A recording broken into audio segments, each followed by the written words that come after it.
Every argument you replay in your mind keeps a part of you trapped in a moment that has already ended. The room may be quiet, the other person may be far away. The conversation may have been over for hours, days, or even years, yet inside your head it continues. You repeat what they said, you change what you should have said, you defend yourself to someone who is no longer there, and each time the argument begins again, your body feels the same tension as if it were happening now. You are not doing this because you enjoy the pain. You are doing it because your mind is searching for control. It wants the perfect answer, the final word, the moment where you are fully understood and everything feels fair again. But some arguments will never give you that ending. Some people will never understand. Some moments cannot be rewritten, and the harder the mind tries to finish them, the more exhausted it becomes. The Stoics believed that peace begins when you stop demanding control over what has already left your hands, that you do not need to win every argument to protect your dignity, that another person's opinion cannot damage your character unless you allow it to rule your inner world. And that freedom begins when you stop returning to battles that exist only in memory. Tonight, that is what this meditation is for. 4 hours to quiet the conversations that keep repeating. 4 hours to release the words you wish you could take back. 4 hours to stop defending yourself inside your own mind. And 4 hours to return your attention to the only place where your power still lives, the present moment. And as the noise begins to fade, one hidden struggle remains, the trial that continues long after everyone else has left the room. There is a courtroom inside the mind where no judge ever calls for silence. The doors never close, the witnesses never leave. The same words are brought forward again and again, as though one more hearing might finally change the past. You stand there defending yourself, explaining your intentions, correcting every lie, and searching for the sentence that would have made the other person understand. Yet the person you are arguing with is not present. The room is empty. The only one still being questioned is you. This is the phantom courtroom in your head. It often begins with something small, a rude comment, a misunderstanding, a moment when you froze and could not find the right words. Perhaps someone accused you unfairly, dismissed your feelings, or spoke to you as though your dignity did not matter. The conversation ended, but your mind refused to accept the ending. Hours later, you suddenly knew exactly what you should have said. The perfect response appeared when it was no longer useful. Then another answer came, then another. Soon, you were no longer remembering the argument. You were rebuilding it. The mind does this because unfinished conflict feels unsafe. It believes that if it can examine every detail, it may discover a way to prevent the pain from happening again.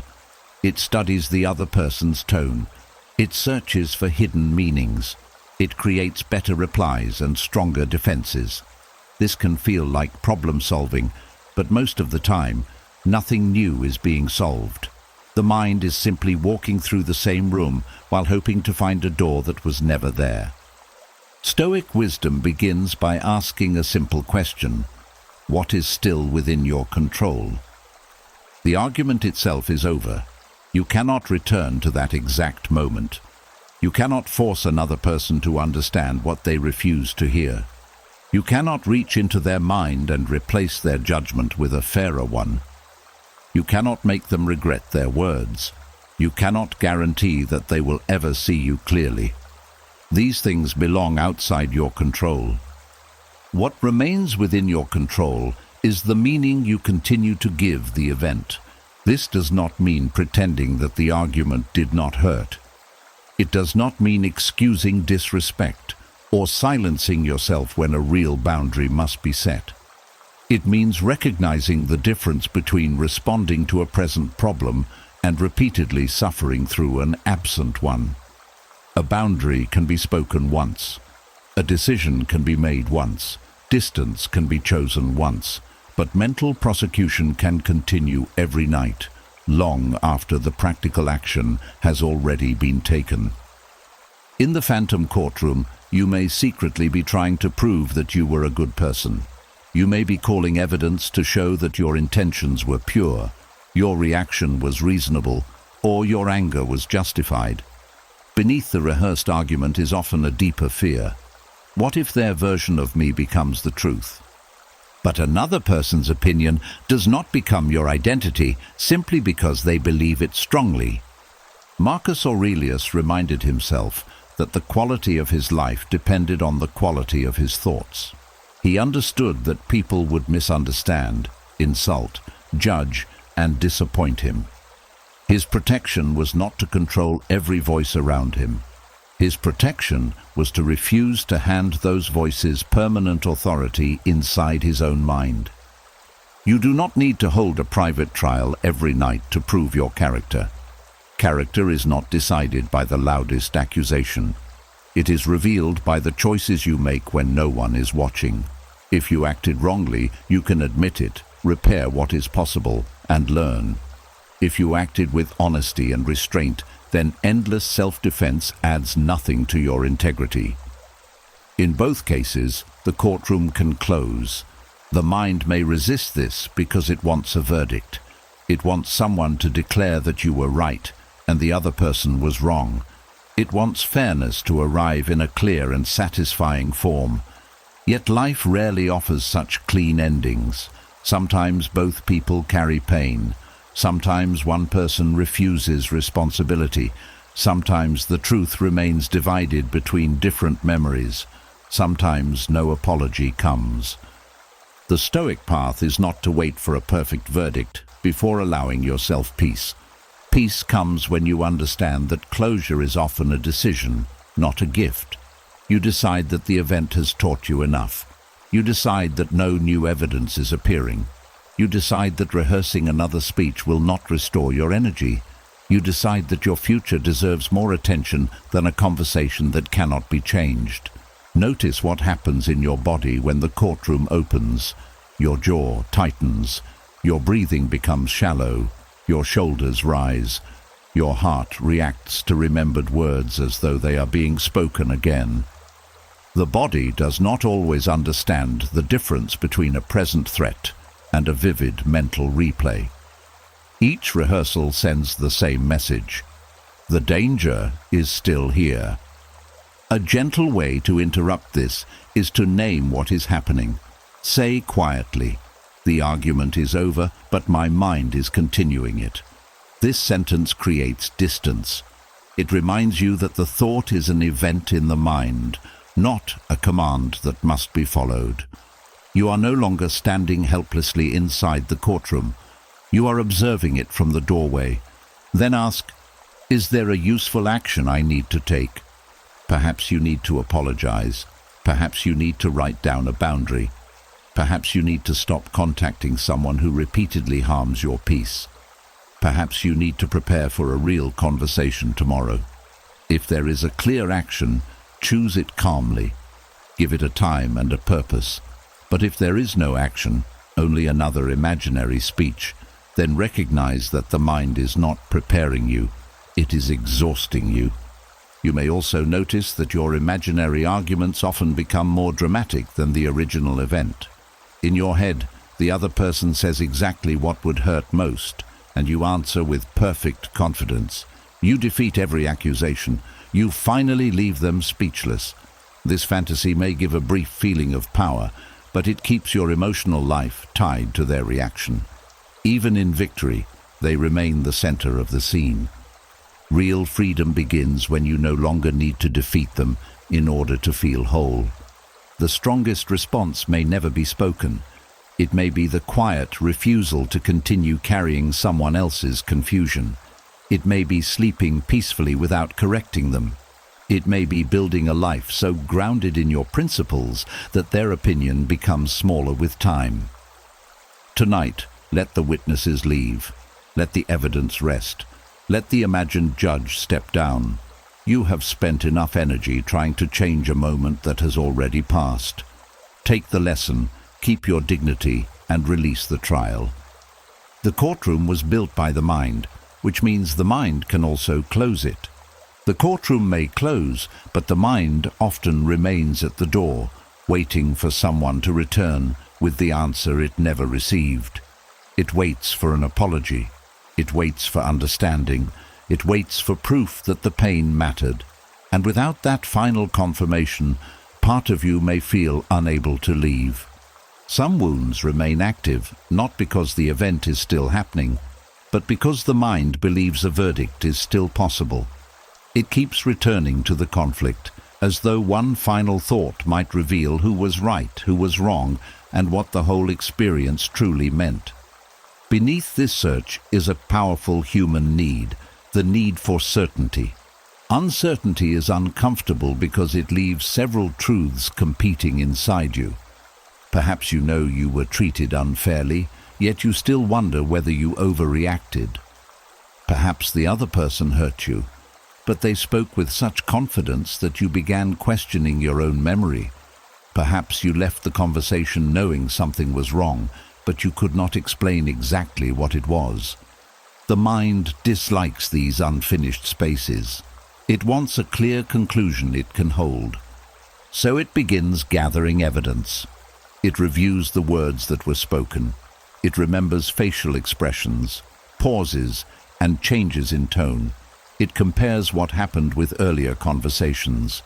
It searches for details that support one interpretation and rejects details that support another.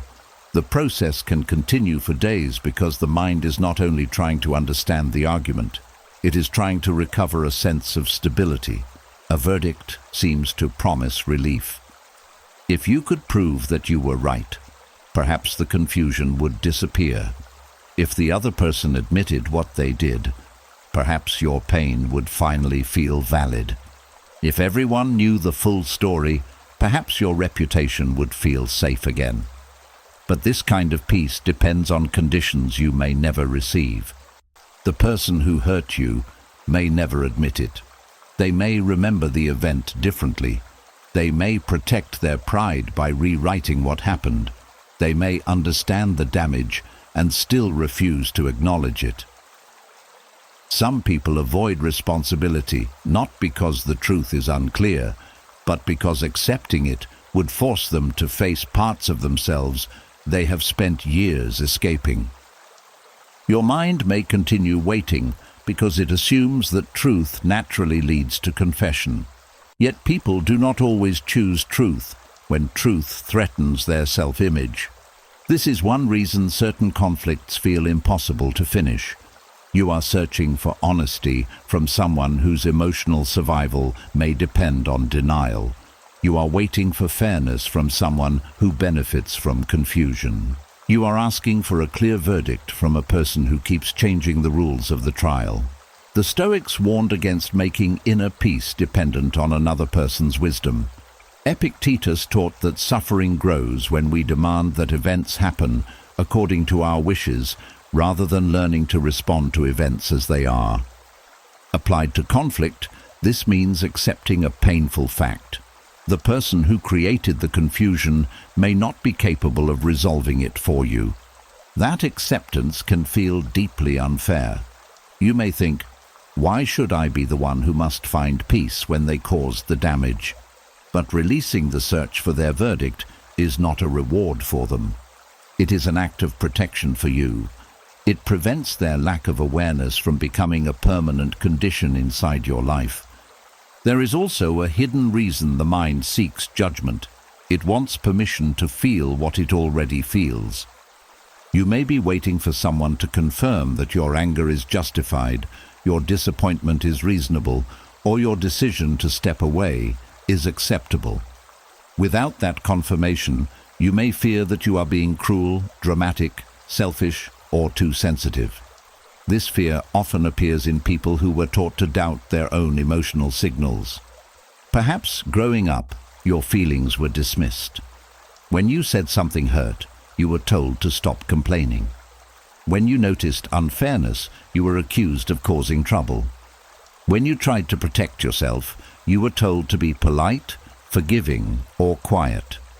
Over time, you may have learned that your experience was not real until someone else approved it.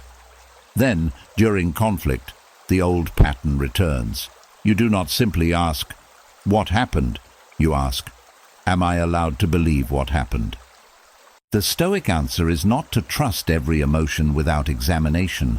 Emotions can be influenced by fear, pride, tiredness, and old wounds, but neither should you dismiss every inner signal because another person disagrees. Stoic reasoning asks you to examine the event honestly, separate facts from assumptions, and form a judgment based on your principles. You can ask yourself, what was actually said? What action took place? What pattern has repeated? What part of the situation belongs to me? What responsibility can I accept without carrying responsibility that belongs to someone else? These questions produce understanding. They are different from the endless question, how can I finally prove my case? One seeks truth. The other seeks emotional victory. Truth may reveal that you made mistakes. You may have spoken sharply, misunderstood part of the situation, or reacted from an old fear. Recognizing this does not erase what the other person did. Two things can be true at once. You can regret your response and still acknowledge their disrespect. You can forgive your own imperfection without declaring the entire situation your fault. A mature verdict is rarely as simple as, "I was completely right," or "I was completely wrong." Human conflict is often made of mixed motives, incomplete information, unmet needs, and unspoken fears. The mind may resist this complexity because simple judgments feel safer, but wisdom can hold a more balanced truth without collapsing into confusion. You can say, "I did not handle every moment perfectly, but I did not deserve to be mistreated." You can say, "They may have been hurting, but their pain did not give them the right to harm me." You can say, "I understand why they reacted that way, but understanding is not the same as accepting the behavior." These statements do not require agreement from anyone else. They are based on careful reflection rather than revenge. Another reason the mind waits for a verdict is that it hopes justice will repair the emotional cost. It believes that if the other person finally suffers consequences, you will recover everything the conflict took from you. But even when justice comes, it may not produce the feeling you expected. An apology cannot return lost time. Public support cannot erase private nights of doubt. Being proven right cannot always restore the trust that was broken. Justice matters, accountability matters, but healing asks a different question. It asks what you will do with the life that remains after the truth is known. You may never receive a perfect explanation for why someone acted as they did. Their behavior may have come from jealousy, insecurity, fear, selfishness, confusion, or habits they do not understand themselves. Searching endlessly for the exact motive can become another form of captivity. Sometimes the most accurate conclusion is simply that they were unable or unwilling to treat you with the respect the situation required. That may be enough information to guide your next decision. The mind believes every painful story needs a final scene. In reality, many stories end with silence, distance, or unanswered questions. The absence of a clear ending does not mean you must remain emotionally present inside the story. You can leave without having every detail explained. Begin by giving yourself the verdict you were seeking from the outside. The experience mattered. Your pain deserves attention. Your mistakes can be corrected. Their choices belong to them. Your future does not need their agreement. Then replace the need for a verdict with a commitment. Commit to speaking more clearly next time. Commit to leaving situations where your dignity is repeatedly attacked. Commit to trusting patterns more than promises. Commit to becoming so rooted in your values that another person's denial no longer makes you doubt what you have carefully examined. The verdict may never arrive in the form you expected. There may be no confession, no apology, no moment when the other person finally says, "You were right." But perhaps the freedom was never hidden inside their words. Perhaps freedom begins when you stop waiting for them to release you.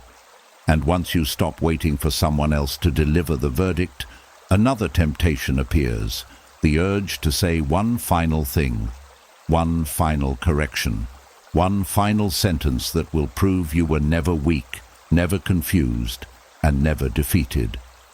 But sometimes the last word is not strength. Sometimes it is the final chain keeping you tied to the conflict. There is a special kind of discomfort in walking away while something remains unsaid. The mind tells you that silence will make you look guilty. It warns that the other person will believe they won. It insists that one more reply could change everything. So you return to the conversation, not because the truth is unclear, but because your pride cannot tolerate leaving the other person with their version of the story. The Stoics understood this struggle deeply. They knew that self-control is tested most when you have the power to react and choose not to. Anyone can remain quiet when they have nothing to say. The real discipline is having a sharp reply ready, feeling the heat rise inside you, and still deciding that your peace is worth more than the satisfaction of delivering it. Leaving the last word unspoken does not mean you are afraid. It does not mean you lack intelligence, courage, or boundaries. It means you understand that not every statement deserves an answer, and not every person deserves continued access to your attention. Some people do not speak to understand. They speak to provoke. They twist your words, interrupt your explanations, and move the argument each time you respond. When you answer one accusation, they create another. When you correct one lie, they change the subject.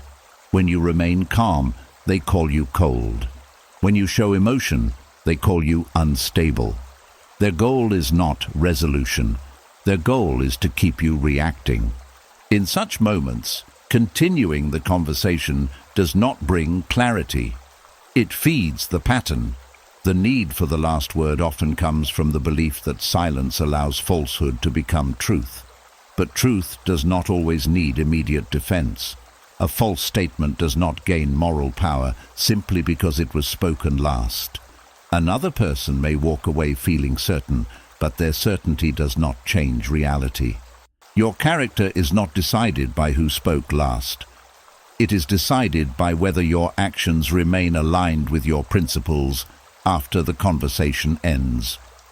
The urge to answer can also come from a wounded sense of dignity. When someone insults you, staying silent may feel like allowing them to stand above you. Yet dignity is not something they can hand to you or take away. If your self-respect depends on defeating every insult, then every rude person gains control over your emotional state. Stoic strength begins when you stop treating every attack as a command to fight. Epictetus taught that people are disturbed not only by events, but by the judgments they make about them. An insult becomes unbearable when you decide that it must be answered. A misunderstanding becomes a crisis when you believe everyone must see you correctly. A final comment becomes a challenge when you interpret silence as defeat. Change the judgment, and the pressure begins to weaken. You can tell yourself, this person has spoken according to their character. I will respond according to mine. That single thought changes the entire purpose of the moment. You are no longer trying to control their view. You are protecting the quality of your own conduct. There are times when speaking is necessary. Silence should not be used to avoid important conversations, tolerate abuse, or hide the truth when someone is being harmed. Stoicism does not ask you to become passive. It asks you to become deliberate. The question is not simply, should I speak? The better question is, will my words serve a useful purpose? Will they protect someone? Will they set a clear boundary? Will they correct information that truly matters? Will they solve a practical problem? Or will they only give your anger a place to escape? Useful speech is usually direct and brief. It does not require 10 explanations. It does not chase agreement. It states what is true, what is unacceptable, and what will happen next. For example, you may say, "I will not continue this conversation while I am being insulted." You may say, "I have explained my position and I am not discussing it again." You may say, "You are free to see it differently, but my decision remains the same." These statements do not invite another round of emotional fighting. They close the door without slamming it. The last word becomes dangerous when it is used as a hidden request for validation. You may tell yourself that you are only correcting the facts, but beneath the reply may be a hope that the other person will finally admit you are right. When they do not, you send another message, then another. The conversation grows longer, but your peace becomes smaller. At that point, your words are no longer serving truth. They are begging for recognition. A person who is determined to misunderstand you can turn every explanation into new material. The more you speak, the more they have to twist. The more you defend yourself, the more they assume you can be pulled back into the argument. Silence ends the supply.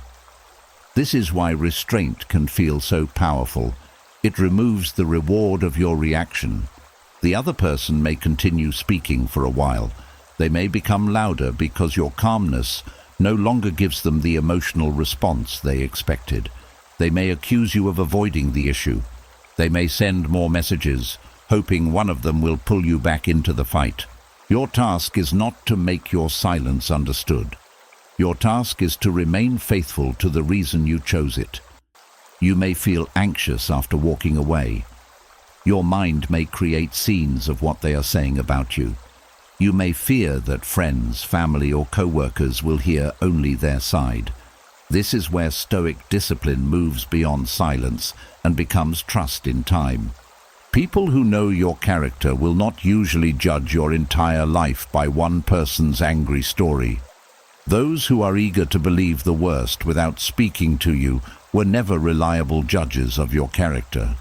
You cannot spend your life chasing every rumor and correcting every opinion. That would make your peace dependent on an endless public vote. Marcus Aurelius lived under constant judgment. As an emperor, every decision could be criticized, misunderstood, or used against him.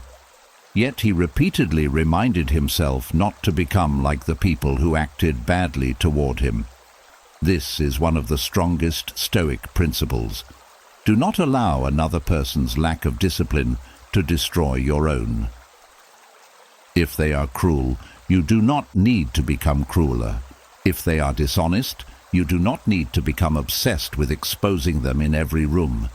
If they are loud, you do not need to become louder.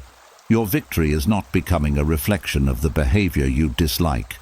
Leaving the last word unspoken also protects you from saying something that creates a second wound. Many conflicts begin with one painful event and become much worse because both people continue speaking while angry. Words are chosen for maximum damage. Private weaknesses are exposed. Old mistakes are brought forward. Then, even if the original issue could have been repaired, the new injuries become harder to heal. The pause protects your future self. Ask yourself how many sentences you have regretted because you spoke them under pressure. Now ask how many moments of restraint you later wished you had destroyed by speaking more. The answer is often revealing. Silence gives emotion time to fall. When the body is calm, you can decide whether anything still needs to be said. Often, the perfect response that felt urgent at midnight feels unnecessary in the morning. This does not mean suppressing your feelings. Unspoken words still need somewhere safe to go. Write them privately. Speak them aloud when you are alone. Share them with a trusted person who is not involved in the conflict. Let the anger move without delivering it directly into the situation. Expression and confrontation are not the same thing. You can release an emotion without handing it to the person who triggered it. There is another quiet benefit to leaving the last word unspoken. It teaches you that discomfort will not destroy you. At first, the unfinished feeling may seem almost unbearable. You may check your phone, form replies, and rehearse sentences. But if you do not act on the urge, it gradually weakens. Each time you resist, you teach the mind a new lesson. Not every thought requires action. Not every insult requires defense. And not every open argument must be closed by force. Eventually, silence stops feeling like helplessness. It begins to feel like ownership.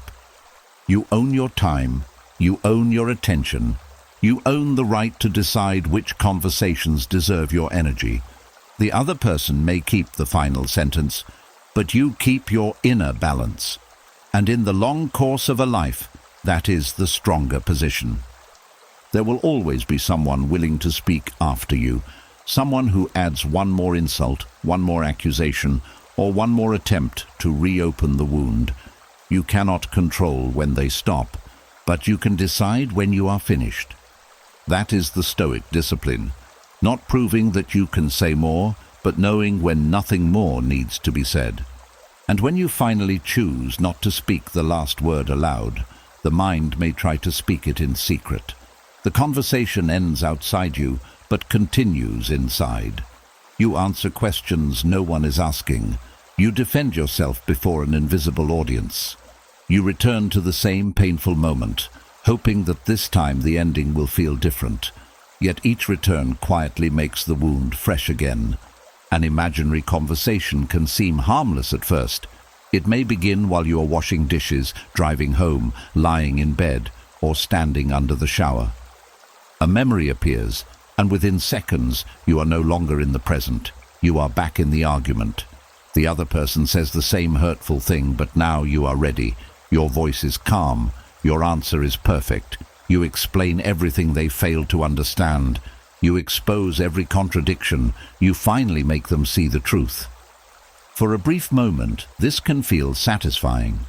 The mind gives you the control you did not have when the real conversation happened. You are no longer shocked, speechless, or emotionally overwhelmed. You are powerful. You know exactly what to say.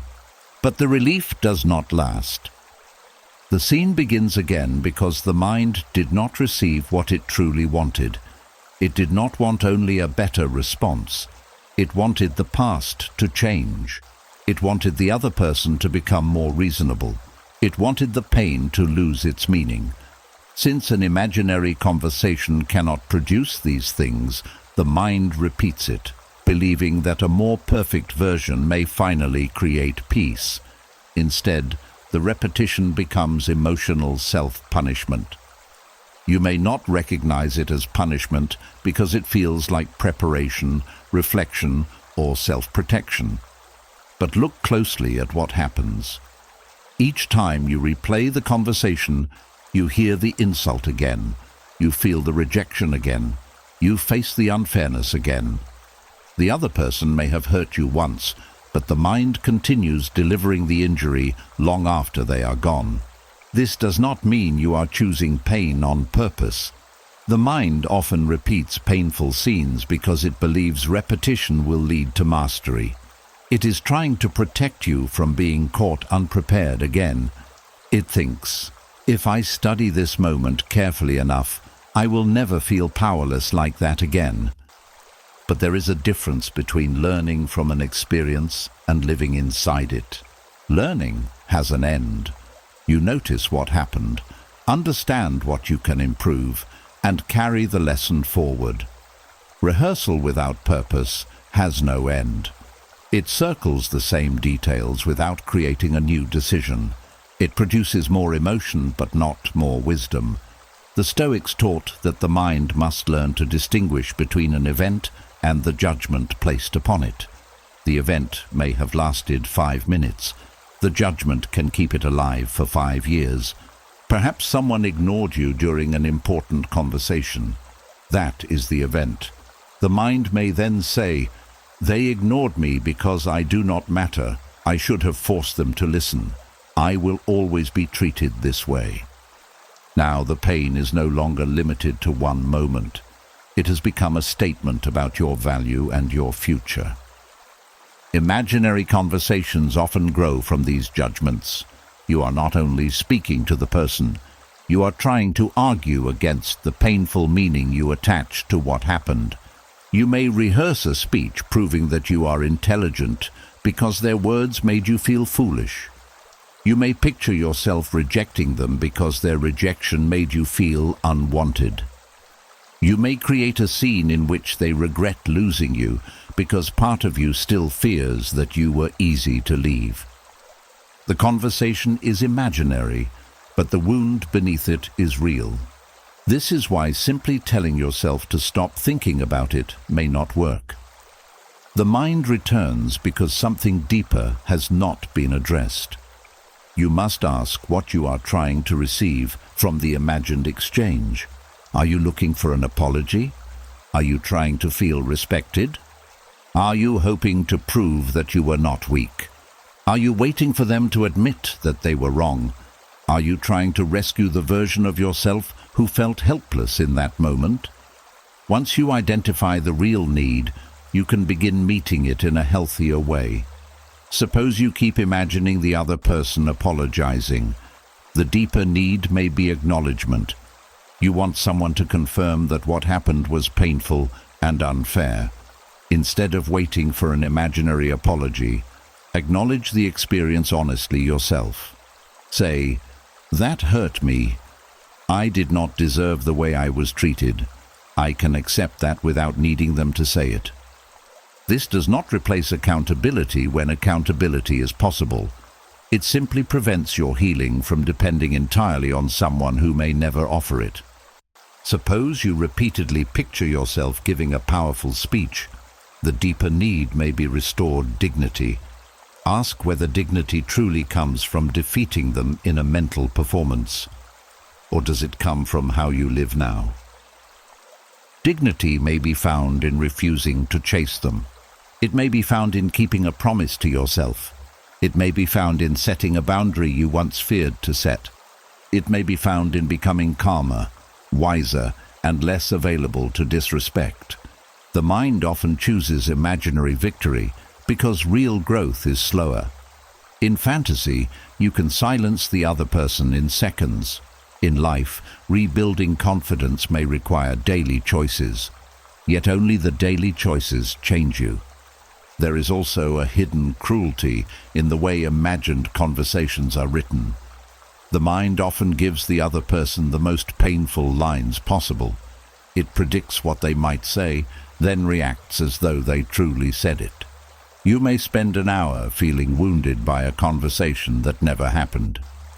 This is emotional self-punishment in its clearest form. You become both the attacker and the wounded person. Your own mind creates the insult, delivers it in their voice, and then makes your body carry the emotional effect. The Stoic response is not to fight every imagined sentence. It is to refuse to enter a debate with a character created by your own fear. When you notice the conversation beginning, pause and ask, "Is this happening now?" This simple question returns you to reality. Look around the room.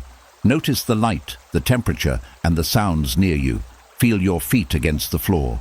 Take one slow breath and remind yourself, "I am here." That conversation is not happening. The goal is not to erase the memory. The goal is to stop giving it the force of a present event. You can also change the way you respond to the first mental sentence. Usually the scene grows because you answer it. The imagined person criticizes you, and you begin defending yourself. Their next accusation appears, and you answer that too. Soon, the full argument is active. Instead of answering, observe the invitation.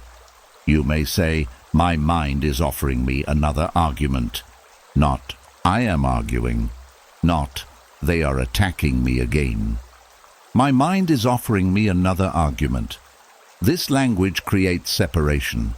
It reminds you that the scene is a mental event, not a reality you must enter. Sometimes the conversation will return several times. Do not punish yourself for that either. Becoming angry at the mind creates another struggle. The habit may have been repeated for years. It will not disappear simply because you understand it once. Each interruption is part of the training. The first time, you may notice after 20 minutes. The next time, after 10. Later, you may notice within a few sentences. Eventually, you may see the conversation forming before it fully begins. This is progress. Stoic discipline is built through repeated awareness, not instant perfection. It also helps to give the mind a real conclusion. Write the event in a few honest sentences. State what happened, what you learned, and what you will do differently. Do not write the perfect speech you wish you had delivered. Write the lesson you are choosing to keep. You might write, "I learned that I become silent when I feel attacked. Next time, I will ask for a pause and return when I am calm." Or, "I learned that this person uses confusion to avoid responsibility. I will no longer explain myself repeatedly." Or, "I reacted from anger and said something I regret. I will apologize for my part without taking responsibility for theirs." A clear lesson gives the mind somewhere to place the experience. It changes the memory from an open wound into usable knowledge. You should also notice when imaginary conversations appear most often. They may come when you are tired, lonely, stressed, or avoiding another task. The mind often returns to old conflicts when the present feels empty or uncertain. The familiar pain can become a strange form of occupation. This means the solution is not always more analysis. Sometimes the mind needs rest, movement, connection, or meaningful attention. A short walk may help more than another hour of thinking. A real conversation with someone safe may weaken the need for an imaginary one. Sleep may solve what midnight reasoning cannot. The deeper Stoic lesson is that your attention is part of your life.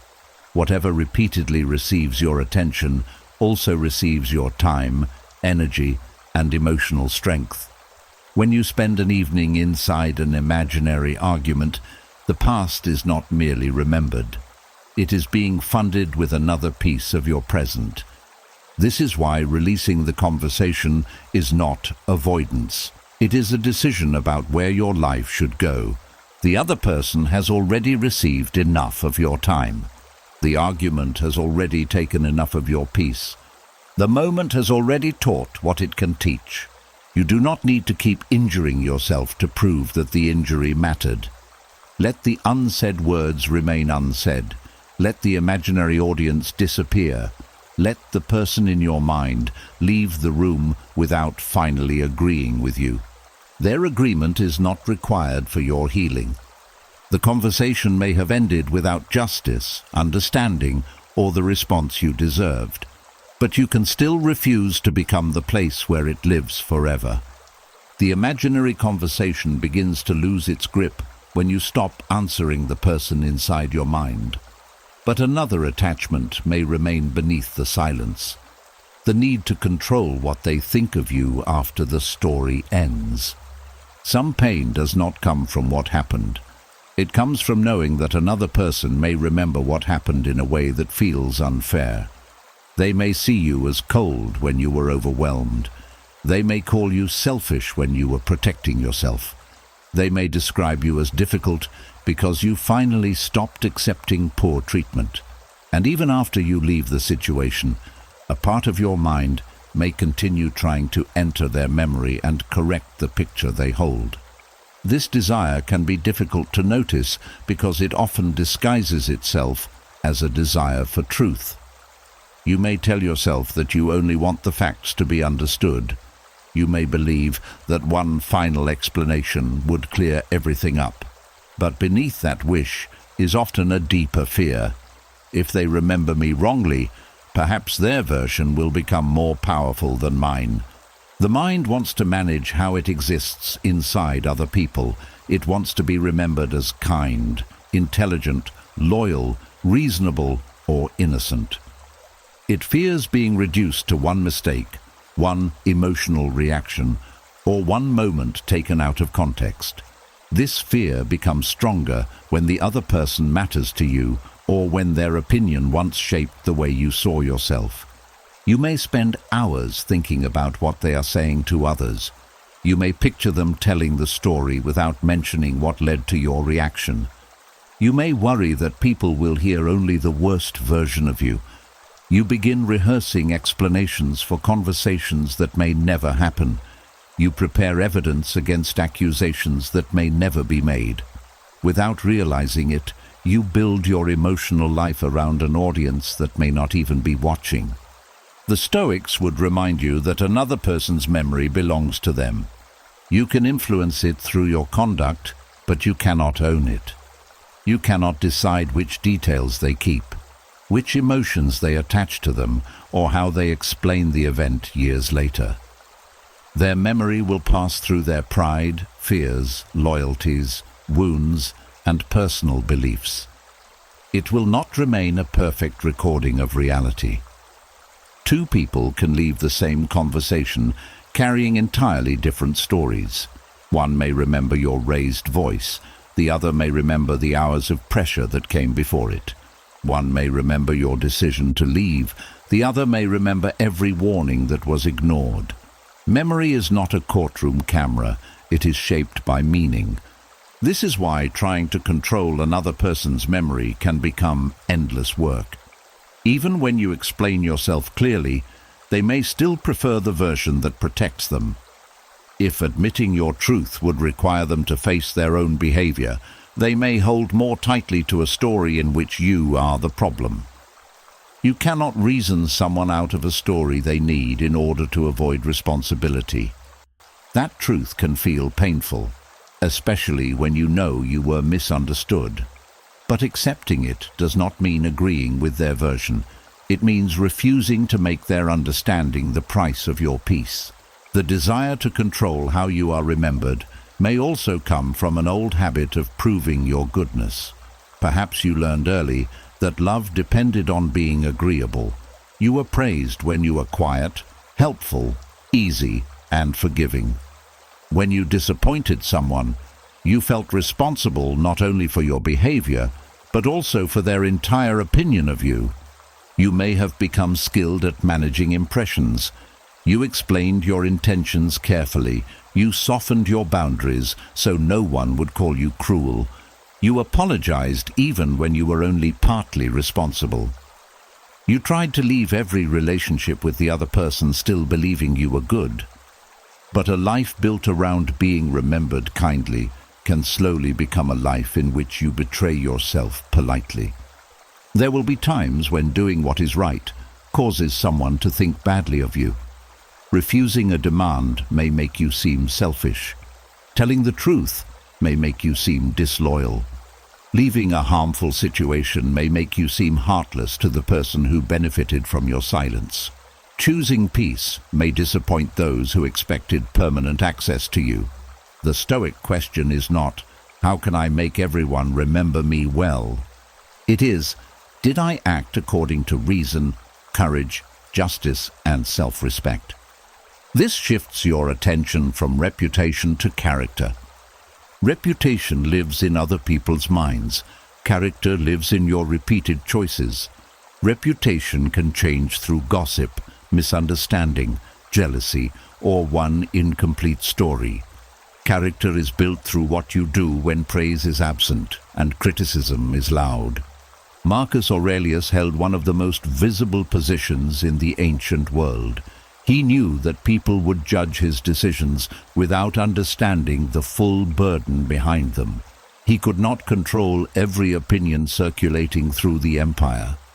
His responsibility was to govern himself well, not to enter every mind and arrange a favorable image. The same principle applies to your life. You may not lead an empire, but you still face the temptation to govern other people's perceptions. You want to correct every misunderstanding, defend every choice, and make sure no one leaves with the wrong idea. This can turn into a form of emotional surveillance. You watch their reactions. You study their social media posts for hidden messages. You ask mutual friends what they have said. You replay your final conversation and wonder which sentence they remember most. Your body may have left the relationship, but your attention remains employed there. The cost is high. You give another person's private opinion control over your public life.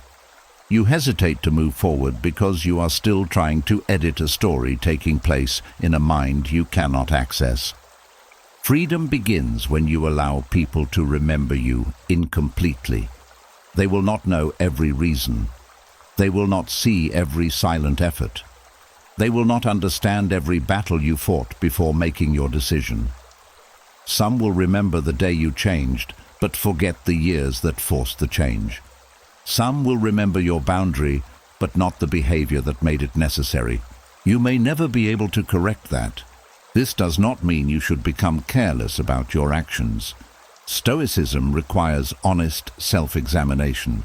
You should still ask whether you acted unfairly, whether your words caused unnecessary harm, or whether pride made you behave in a way that does not reflect your values.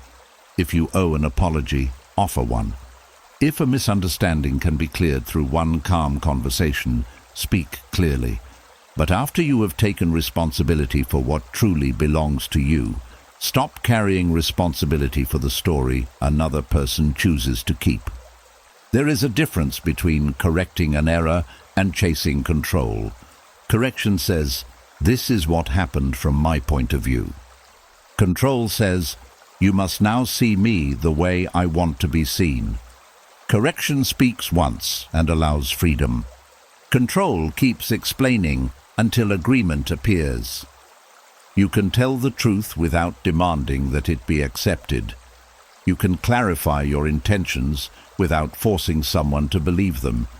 You can apologize for your actions without accepting an identity that does not belong to you. One useful question is, what am I afraid their memory says about me? Perhaps you fear being remembered as weak. Then your work is not to change their memory, but to build strength in your present life.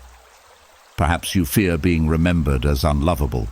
Then the wound may be asking for self-respect, not another explanation. Perhaps you fear being remembered as the villain. Then examine your actions honestly. Correct what needs correction, and let the rest remain outside your control. Another person's memory cannot sentence you unless you continue treating it as a final judgment. People will remember you according to the role you played in their story. To one person, you may be generous. To another, you may be distant. Someone may remember you as the person who supported them. Someone else may remember only the day you said no. These different versions can exist without any one of them containing your whole identity. You are larger than the scene someone keeps repeating. You are more complex than the mistake they refuse to forget. You are not trapped inside the version of you that lives in another person's mind. The deeper Stoic discipline is to become less interested in being seen correctly and more committed to living correctly. When you know your principles, you do not need constant permission from other people's memories. You let your life become the answer. Over time, some people may understand. They may look back with greater maturity and see what they could not see before. Others may never change their view. That possibility must be allowed. Their misunderstanding is not a task you must work on forever. Let them remember according to their capacity. Let them tell the story from where they stand. Let them hold an incomplete picture if they refuse to look more closely. Your responsibility is not to control the image you leave in every mind. Your responsibility is to become someone you can live with when the room is quiet, the explanations are finished, and no audience remains. And once you stop trying to control how another person remembers you, The mind often finds a new reason to keep the argument alive. It tells you that you are not dwelling on the past. You are preparing for the future. You are making sure you will never be caught without the right words again. But what feels like preparation can quietly become another form of fear. Rehearsed arguments create the feeling that you are getting ready for something important. You repeat possible questions. You prepare your answers. You predict accusations and build responses before anyone speaks. The mind becomes busy, alert, and active. Because there is so much mental movement, it can feel productive. But movement is not always progress. A person can spend hours preparing for a conversation that may never happen. They can create 10 versions of an argument, answer every possible insult, and still feel unprepared when the real moment arrives. This happens because life does not follow the script created in your head.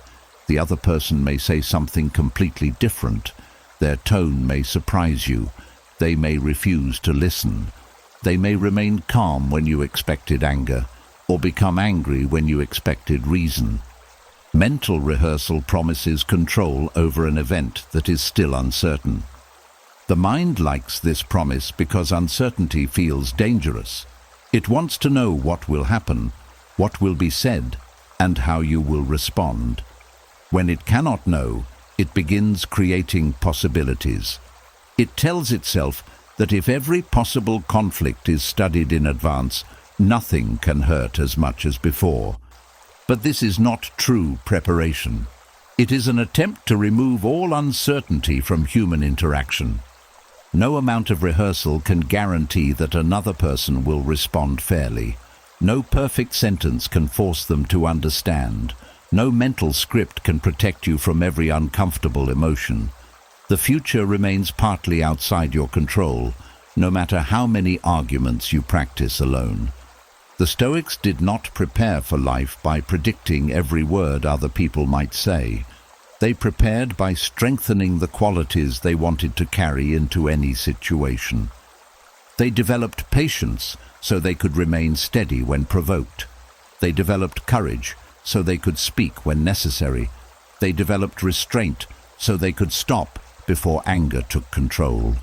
They developed clear judgment so they could separate facts from emotional pressure. This is real preparation, because these qualities remain useful even when the situation changes. A rehearsed sentence may become useless when the conversation moves in an unexpected direction. A calm mind does not. A clever comeback may fail when the other person refuses reason. Self-control does not. A detailed speech may be interrupted. A clear boundary can still be stated in one sentence. The difference is important.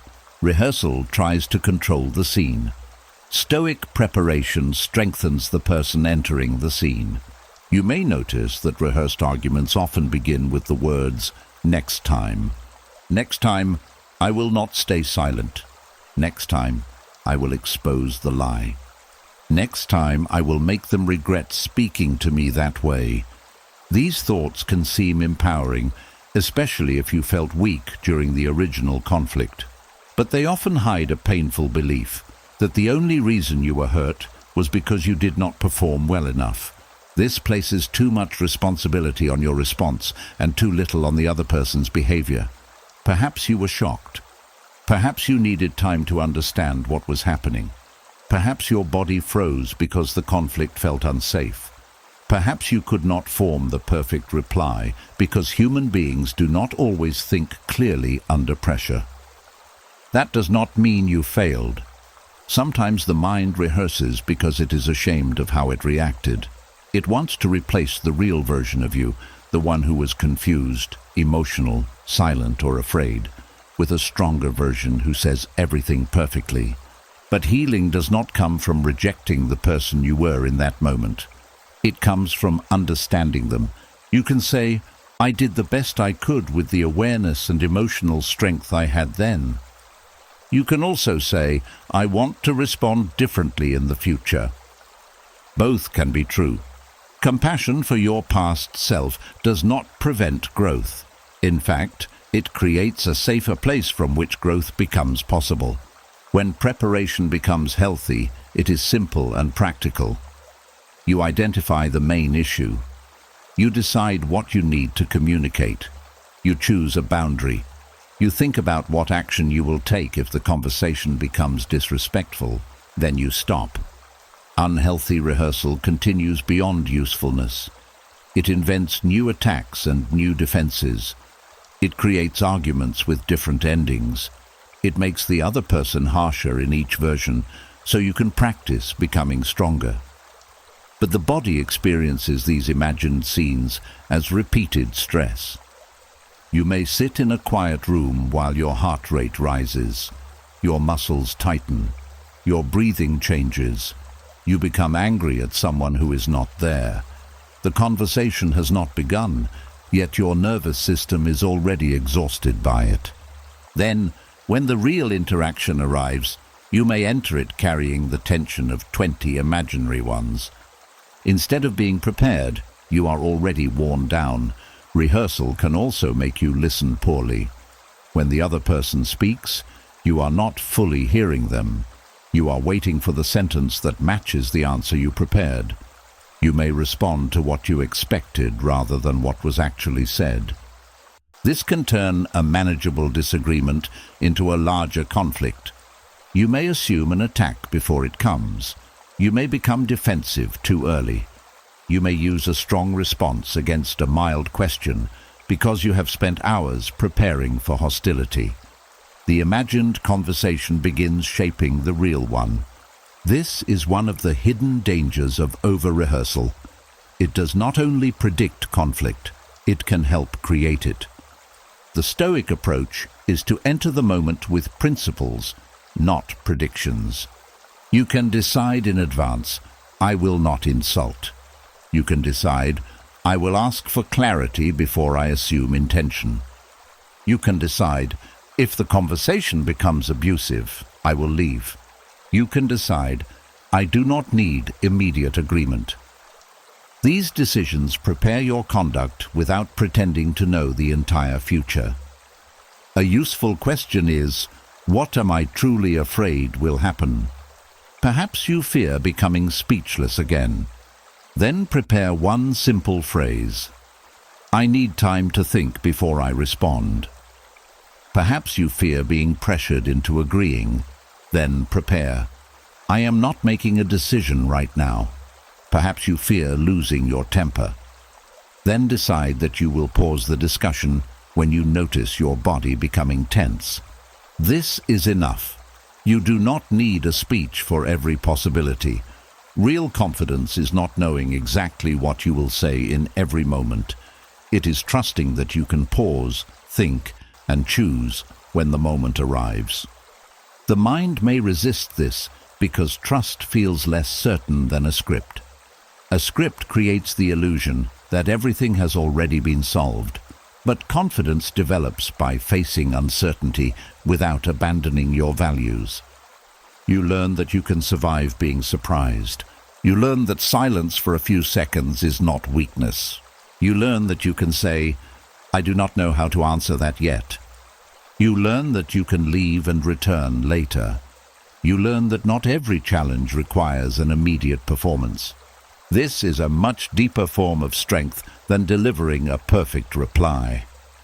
There is also a difference between preparing for a necessary conversation and using preparation to delay it. Some people rehearse for weeks because they are afraid to speak. They keep improving the script, waiting until every word is perfect. The rehearsal becomes a hiding place. But difficult conversations rarely become completely comfortable before they happen. At some point, preparation must become action. If the issue matters, speak simply. State what happened. Explain how it affected you. Say what you need. Describe the boundary or decision. Then allow the conversation to become real. You cannot control every response, but you can remain connected to your purpose. The mind may still replay possible outcomes afterward. When it does, Remind yourself that preparation has a limit. You have thought about the important points. You know your values. You know what action you are willing to take. Anything beyond that is no longer readiness. It is anxiety wearing the clothes of responsibility. Seneca wrote about suffering more in thought than in reality. This does not mean future problems are never real. It means the mind often forces you to experience them many times before they occur, and sometimes they never occur at all. You suffer the accusation before it is made. You suffer the rejection before it arrives. You suffer the conflict before anyone enters the room. Then you call this preparation. But preparation should make you clearer, not more frightened. It should make you steadier, not more exhausted. It should reduce confusion, not multiply imaginary threats. You can measure the difference by how you feel afterward. Useful preparation gives direction. Rehearsal leaves agitation. Useful preparation ends with a decision. Rehearsal ends with another possible argument. Useful preparation focuses on your behavior. Rehearsal tries to control theirs. The goal is not to enter future conversations empty-minded. The goal is to stop treating every uncertain interaction as a battle that must be fought in advance. Prepare your principles, prepare your boundaries, prepare your willingness to pause, then release the script. The future will not arrive exactly as your fear predicted, and when it does arrive, your greatest protection will not be the argument you memorized. It will be the calm mind that knows it does not have to answer everything at once. And after the mind stops preparing speeches for every possible conflict, a deeper hunger is often exposed. It is not always the need to win. Sometimes it is the need to be understood so completely that no one can hold the wrong picture of you. There is a quiet pain in being seen incorrectly. You know what you meant. You know what you were trying to protect.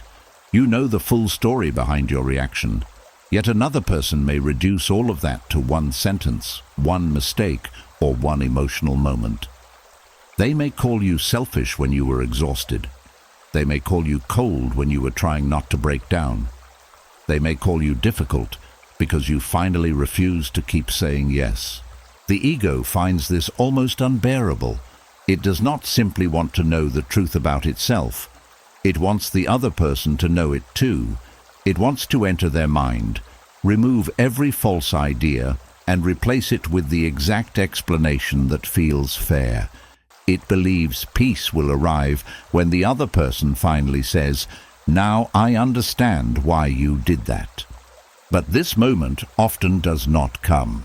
Even when you explain yourself clearly, the other person may hear only the part that supports what they already believe.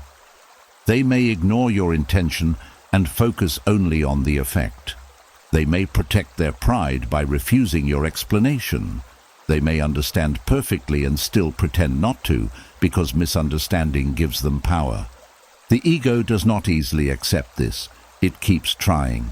It changes the wording. It softens the tone. It gives more examples. It repeats the history. It explains the pain behind the decision. It sends another message because the first one did not produce the response it wanted. Soon, you are no longer communicating. You are trying to force recognition. This is where the need to be understood becomes an addiction. An addiction keeps asking for one more attempt, one more explanation, one more conversation, one more chance to make the other person see. Each attempt offers a small feeling of hope, but when the expected understanding does not arrive, the hunger returns even stronger. The ego tells you that being misunderstood is dangerous. It says that if the other person sees you wrongly, then your identity is under threat. It confuses their opinion with your reality. But a misunderstanding does not change who you are. If someone believes you are dishonest when you have acted honestly, their belief may be painful, but it does not rewrite your conduct. If someone thinks your boundary is cruelty, their judgment does not turn self-protection into harm. If someone calls your silence weakness, their label does not erase the discipline it required. The Stoics placed far more value on character than reputation. Reputation lives outside you. It moves through the minds of other people, where it can be distorted by jealousy, fear, gossip, and incomplete information. Character is closer. It is shaped by the choices you make when no one is praising you and no one understands. The ego prefers reputation because reputation offers visible proof. It wants approval, agreement, and public confirmation. Character is quieter. It may require you to do the right thing while being judged badly for it. That is much harder. Anyone can feel strong when everyone agrees with them. A deeper strength appears when you know why you acted, have examined yourself honestly, and still remain steady while someone refuses to see it. This does not mean you should become closed to correction. Sometimes people misunderstand you because you communicated poorly. Sometimes your intention was good, but your behavior still caused harm. Sometimes you use the sentence, "They do not understand me," to avoid facing something true. Stoic self-examination requires courage. You must ask whether the misunderstanding is entirely theirs, or whether your actions gave them a reasonable reason to feel confused. Perhaps you said you cared, but your behavior was inconsistent. Perhaps you believed you were being honest, but your words were unnecessarily harsh.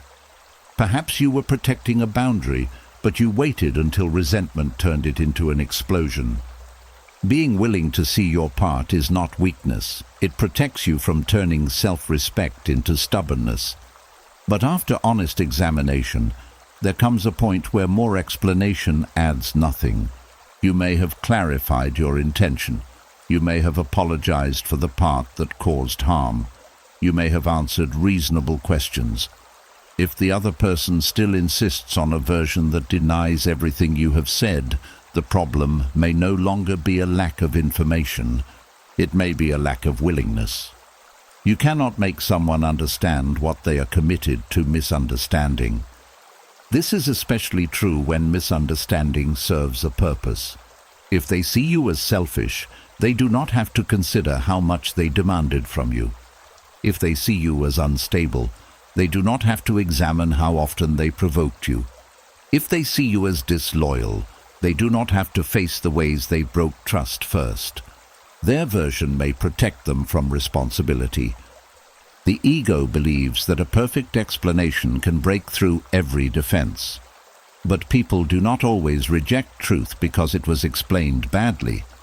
Sometimes they reject it because accepting it would cost them too much pride. The Stoic response is not endless persuasion.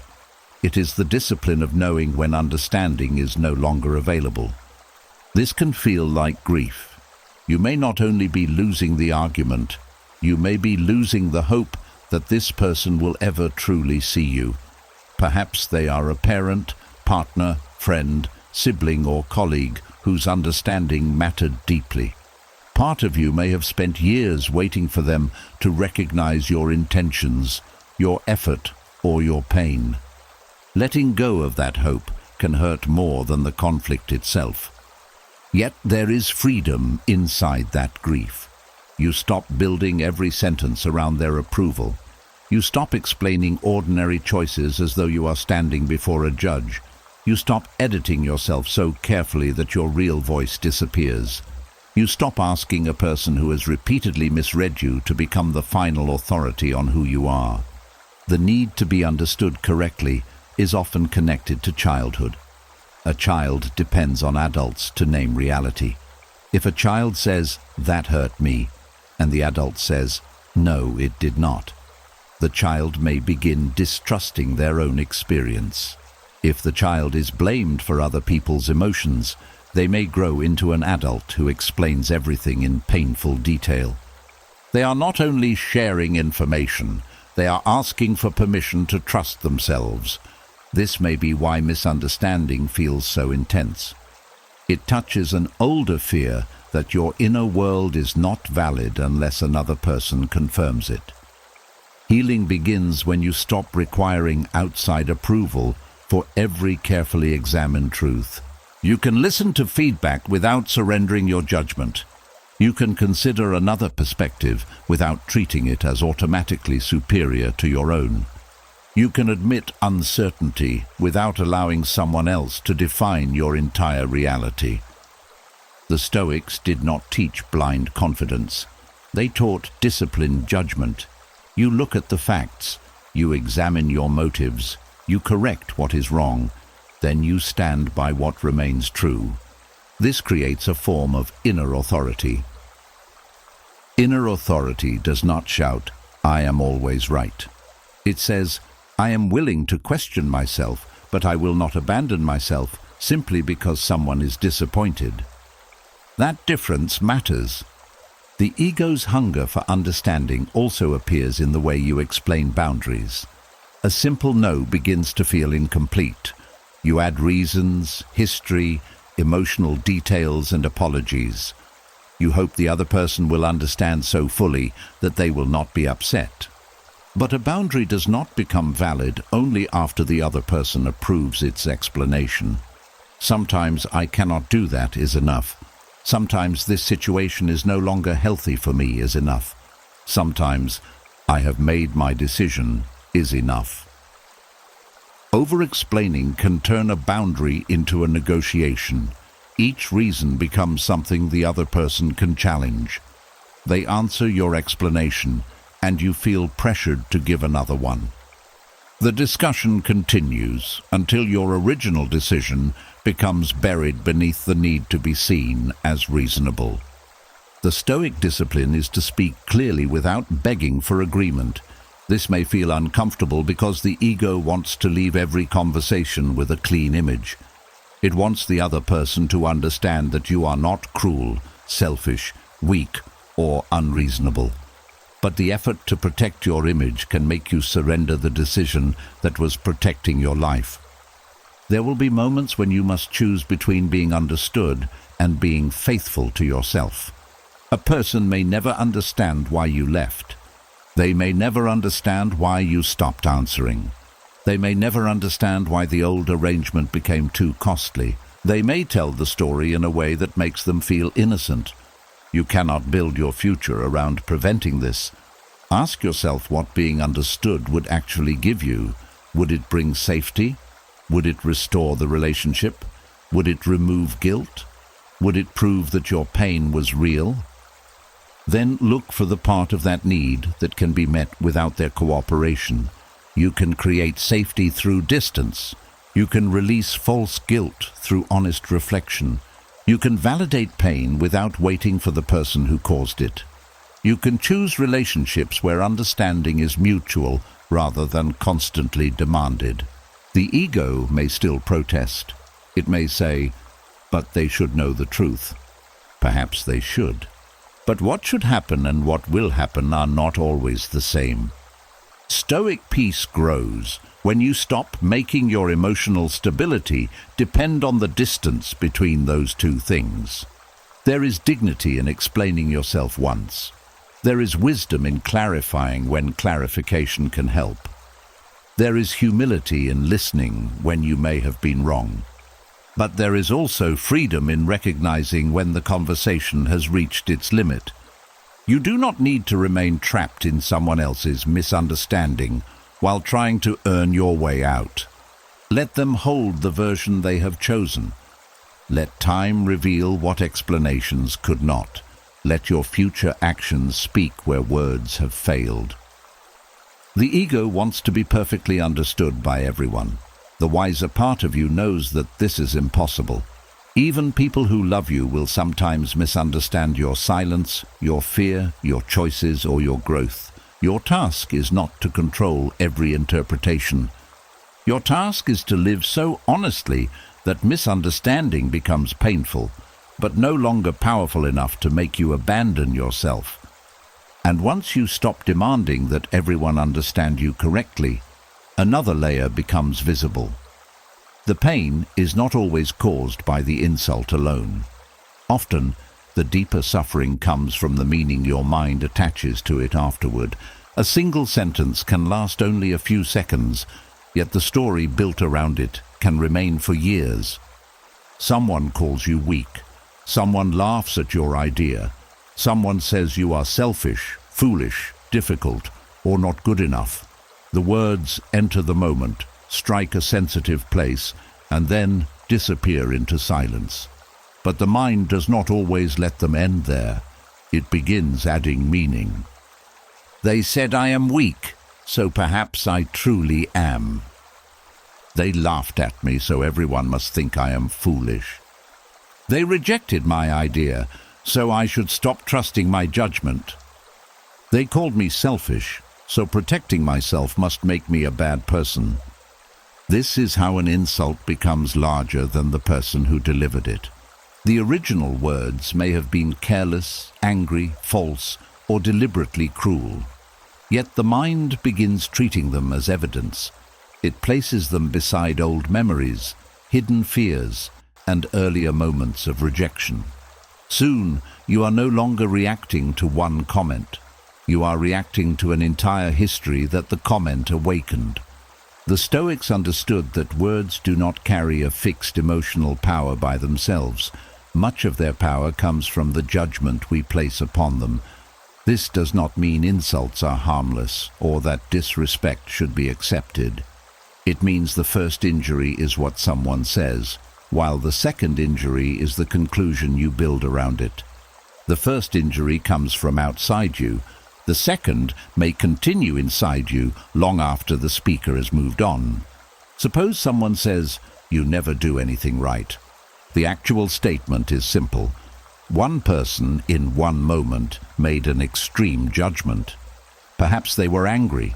Perhaps they wanted to control you. Perhaps they were frustrated and spoke without care. Perhaps they have a habit of using harsh language when they do not get what they want. But the mind may not hear only the sentence. It may hear, "I am a failure. My efforts do not matter. I will always disappoint people. I cannot trust myself." Those deeper conclusions were not contained in the original words. The mind added them. This is important because you cannot always prevent someone from speaking badly to you, but you can learn to examine the story that begins afterward. The first step is to separate fact from interpretation. The fact may be, "They said I was selfish after I refused their request." The interpretation may be, "I must be selfish whenever I say no." The fact may be, "They laughed when I spoke." The interpretation may be, "My voice has no value." The fact may be, "They ended the relationship." The interpretation may be, "No one will ever stay." Facts describe what happened. Interpretations explain what the mind believes the event says about you, other people, or the future. An interpretation can feel true without being accurate. The mind often builds painful stories quickly because it wants to make sense of danger. If someone insults you, it tries to understand why. It may decide the insult reveals something hidden about your character.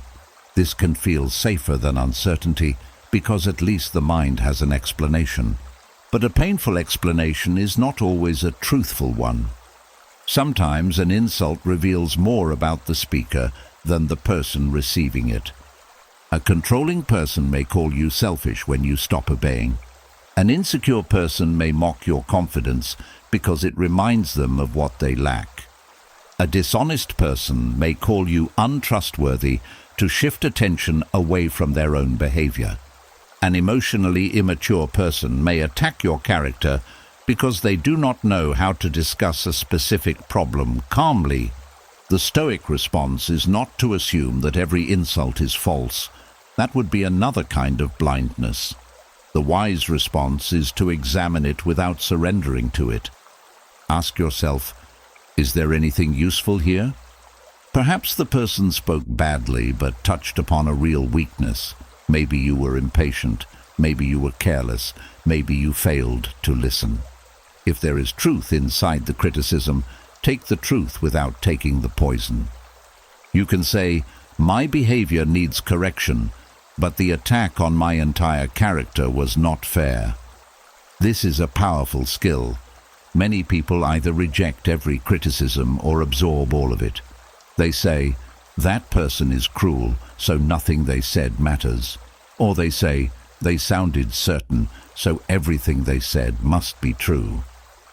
Stoic judgment chooses a middle path. You examine the message. You keep what improves you. You release what only injures you.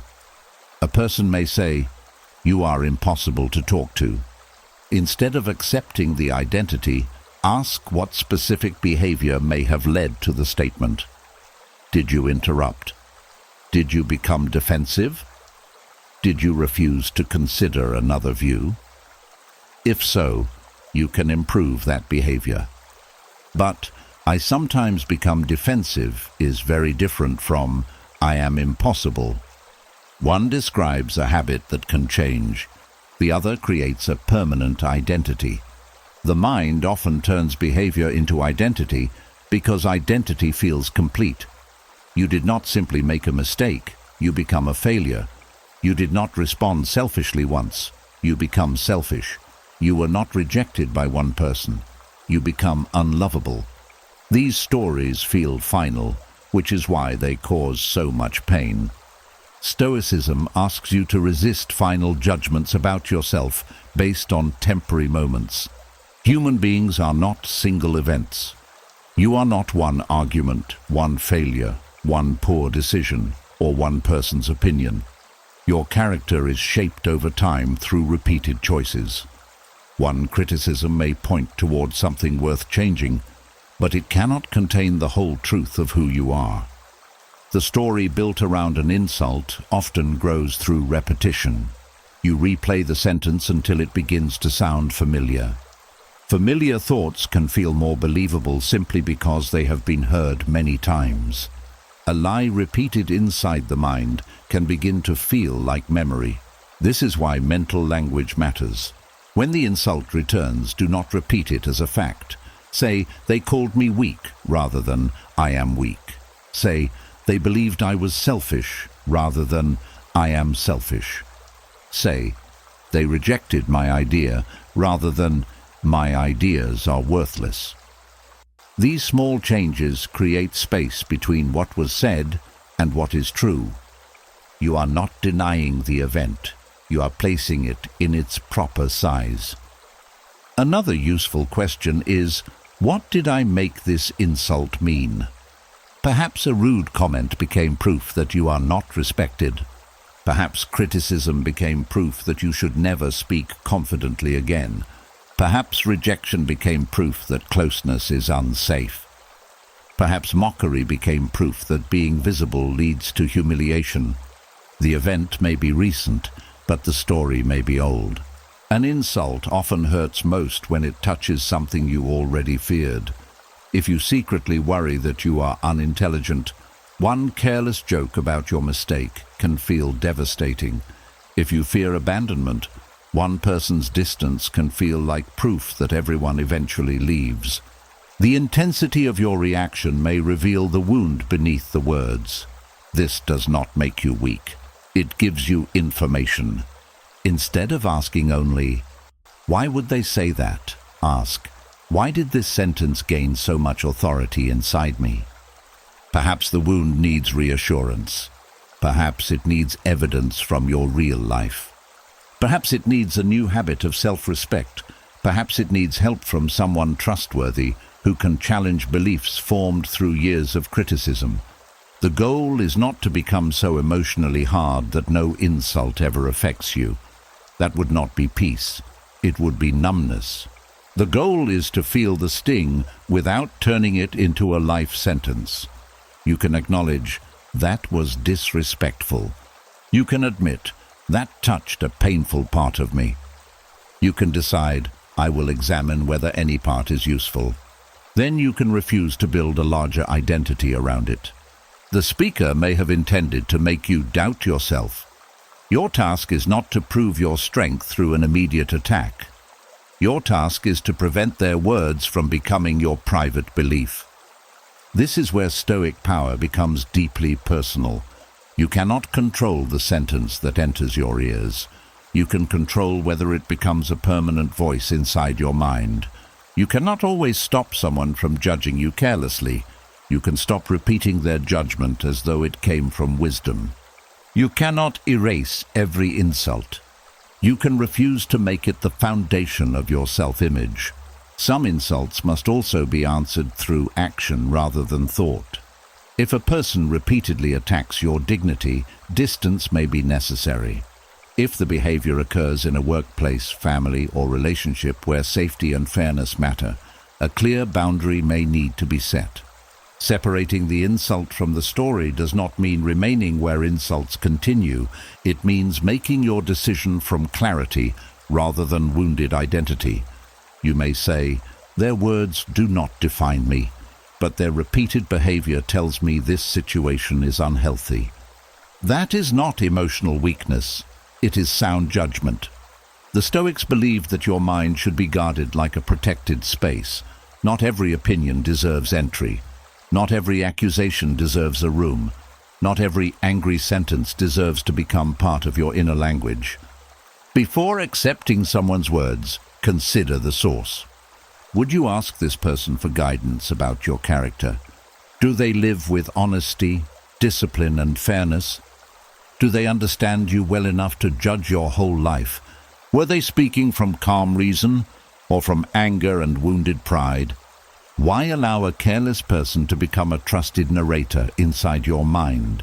The insult may have been real, the pain may have been real, but the story that followed is still open to examination. You can shorten it, you can correct it, you can remove the parts built from fear. You can say, "That person spoke cruelly, it hurt me. I may learn something from the situation, but their sentence is not my identity, and this moment is not my future." Then let the words return to the place where they belong. One person's statement, spoken in one moment, limited by one point of view. The insult may have entered your mind without permission. The story does not have to remain there, and once you separate the insult from the story built around it, another habit becomes easier to see. Even when the person is gone, you may still feel the need to explain yourself to them. You defend your choices in silence. You answer accusations they are not making. You keep building a case for someone who is no longer in the room. This is one of the strangest ways the mind gives away its peace. You may be cooking, walking, working, or trying to sleep when their voice suddenly appears inside your head. It may sound exactly like them. It questions your decision. It mocks your boundary. It tells you that you were selfish, unfair, weak, or wrong. And before you notice what is happening, you begin answering. You explain why you left. You explain why you said no. You explain why you could not keep carrying the same burden. You explain why their behavior hurt you. The conversation feels real because the emotion is real, but the person is not there. You are defending yourself to a memory. This mental habit can continue for a long time because the mind believes it is protecting your identity. It wants to make sure the accusation does not go unanswered. It treats silence as danger, even when the argument exists only inside you. The Stoic practice begins with a difficult truth. You do not owe a defense to someone who is absent. If there is a real conversation that needs to happen, you can choose a time, speak clearly, and deal with what is actually said. But answering imaginary accusations does not create understanding. It only keeps your attention tied to a person who may no longer have any place in your present life. The absent person inside your mind is not even the real person anymore. It is a mental copy built from memory, fear, and expectation. Your mind chooses their harshest tone. It gives them the most painful words. It predicts the questions that would make you doubt yourself most. Then it forces you to respond. This creates a private struggle in which you play both roles. You create the accusation, then exhaust yourself answering it. You become the one who attacks and the one who defends.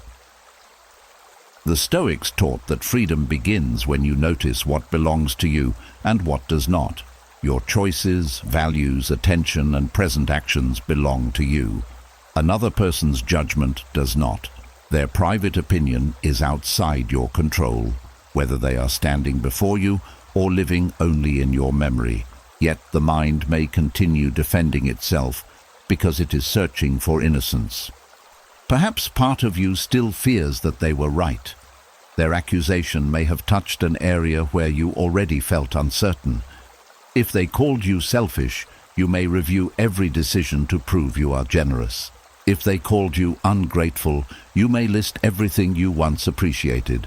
If they called you difficult, you may remember all the times you stayed quiet and made peace. You are not only answering them, you are trying to calm your own doubt. This is why refusing to defend yourself does not mean refusing self-examination. Stoicism does not ask you to ignore the possibility that you made a mistake. It asks you to examine yourself with reason rather than placing your mind under endless accusation. You can ask, did I act against my values? That question is useful. You can ask, is there something I need to correct? That question can lead to growth. You can ask, do I owe a sincere apology? That question may restore integrity. But asking, how can I prove to an absent person that I am good, has no clear ending. One question examines conduct, the other puts your identity on trial. If you discover that you acted badly, make the correction in real life. Apologize when it is appropriate. Change the behavior. Accept the discomfort of responsibility. Then stop prosecuting yourself after the lesson has been learned. A mistake does not require permanent self-defense. It requires honest correction. If, after careful reflection, you know that your decision was necessary, let that knowledge become enough.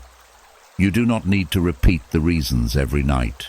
You do not need to convince the version of the person living in your mind. The need to defend yourself may be strongest after leaving a controlling relationship, friendship, workplace, or family pattern. When someone has questioned your judgment for a long time, their voice can remain active even after they are gone. You may find yourself asking for their permission inside your head. You choose something for yourself and immediately hear, that is foolish. You rest and hear, you are lazy. You set a boundary and hear, you only care about yourself. You begin a new life and hear, you will fail without me. These thoughts can feel like your own, but they may be echoes of repeated criticism. The Stoic task is to identify the source without obeying it. You can say, that is an old voice, not a present command. This does not require anger toward the person. It requires clarity. You are recognizing that their judgment has remained active beyond its rightful place. An absent person should not be allowed to become a permanent authority within you. Think of how much power this habit gives them. They may be sleeping peacefully, living their life, or no longer thinking about the argument at all. Meanwhile, you are still preparing explanations for them. They are not demanding your energy in the present. Your mind is delivering it voluntarily. Refusing to defend yourself is a way of ending that supply.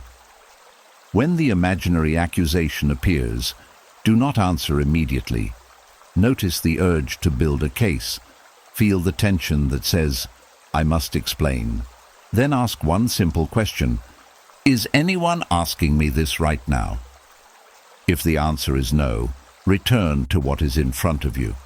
This may feel unfinished. The mind will try to pull you back by making the accusation more painful. It may say, so you have no answer. It may create the feeling that silence proves guilt. But silence inside your own mind is not guilt. It is refusal. You are refusing to enter a false conversation. You are refusing to spend another hour proving what your life can demonstrate more clearly. You are refusing to treat an old voice as a present judge. A helpful response can be brief. I have examined this already. Not a full defense, not another speech, just a reminder that the matter has received enough attention. You can also say, their opinion is not an emergency. This is especially useful when the body reacts with urgency. The mind often makes imagined judgment feel immediate. It creates pressure to respond now, even though no conversation is taking place. But there is no emergency. There is only a thought. The Stoics practiced stepping back from first impressions. A thought may arrive, but it does not need immediate agreement. An accusation may appear, but it does not deserve automatic authority. You can observe it, test it, and let it pass. This practice becomes stronger when you ground yourself in evidence from your conduct. Instead of defending your character with words, ask how you are living. Are you treating people fairly?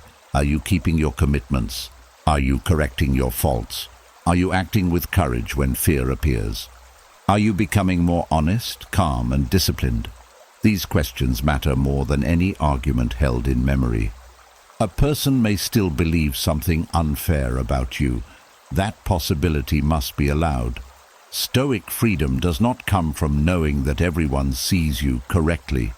It comes from knowing that you no longer need to hold a private defense each time someone might not. There is also humility in refusing to defend yourself endlessly. It accepts that you may never control the final meaning another person gives to your story. They may remember only your reaction and not the pressure that came before it. They may remember the boundary and forget the many chances you offered. They may believe what makes their own choices easier to live with. You cannot enter their mind and complete the picture. What you can do is refuse to let their incomplete picture become the center of your inner life. The more you practice this, the quieter the absent person becomes. At first, their voice may return often. Then you begin noticing it sooner. Later, you may hear only the first sentence before choosing not to continue. The goal is not to erase every memory of them. It is to stop turning memory into cross-examination. You are allowed to remember without defending. You are allowed to regret without condemning yourself. You are allowed to stand by a decision without explaining it again. You are allowed to leave a conversation that exists only because your mind has not yet learned that the other person is gone. And when the old voice asks for one more answer, let your silence become the answer. Not the silence of fear, the silence of someone who has examined the truth, accepted their responsibility, and decided that the trial is over. The absent voice grows quieter when you stop defending yourself to it. Yet the mind may still return to the scene for another reason. It begins changing the wording, repairing your tone, and rewriting every pause. It searches for the version of the conversation in which you said everything perfectly, as though the past might finally cooperate if you edit it enough. A conversation can end in minutes, but the mind may spend days trying to improve it. You remember the exact moment when your voice shook. You notice the question you answered too quickly. You discover the clear sentence that should have come to you then, but arrived hours later.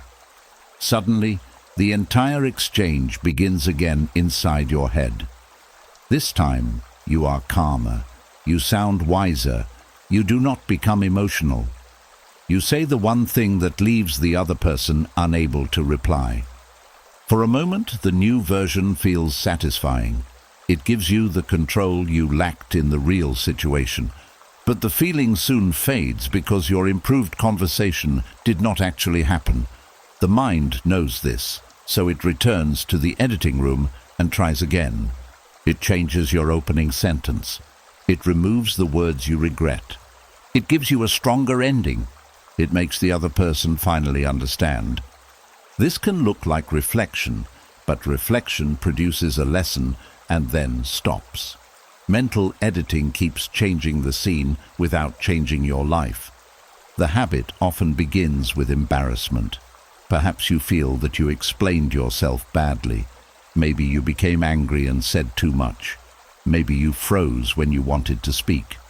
When the pressure passed, your thoughts became clear, and you began judging the person you were in that difficult moment by the calm understanding you gained afterward.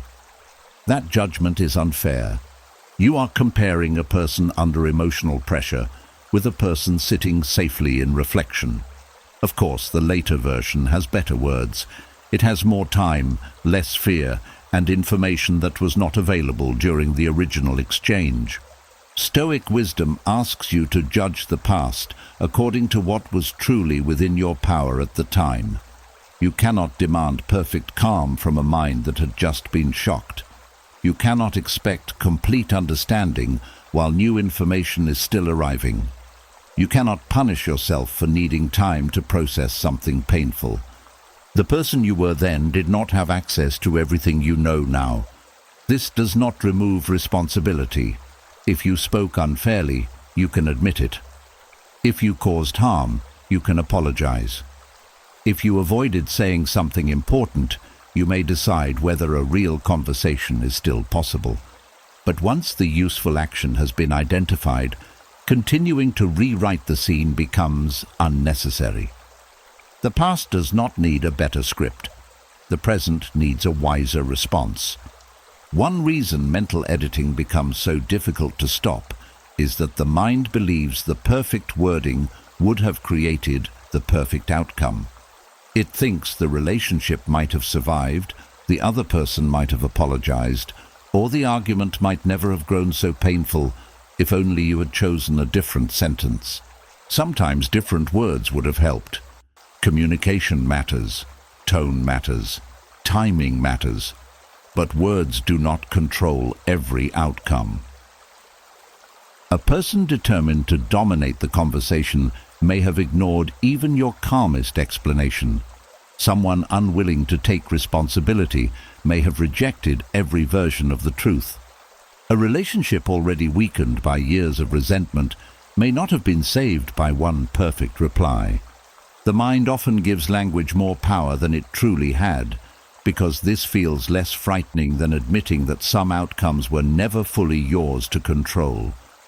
If the problem was only your wording, then the world feels manageable. You can promise yourself that next time you will perform better.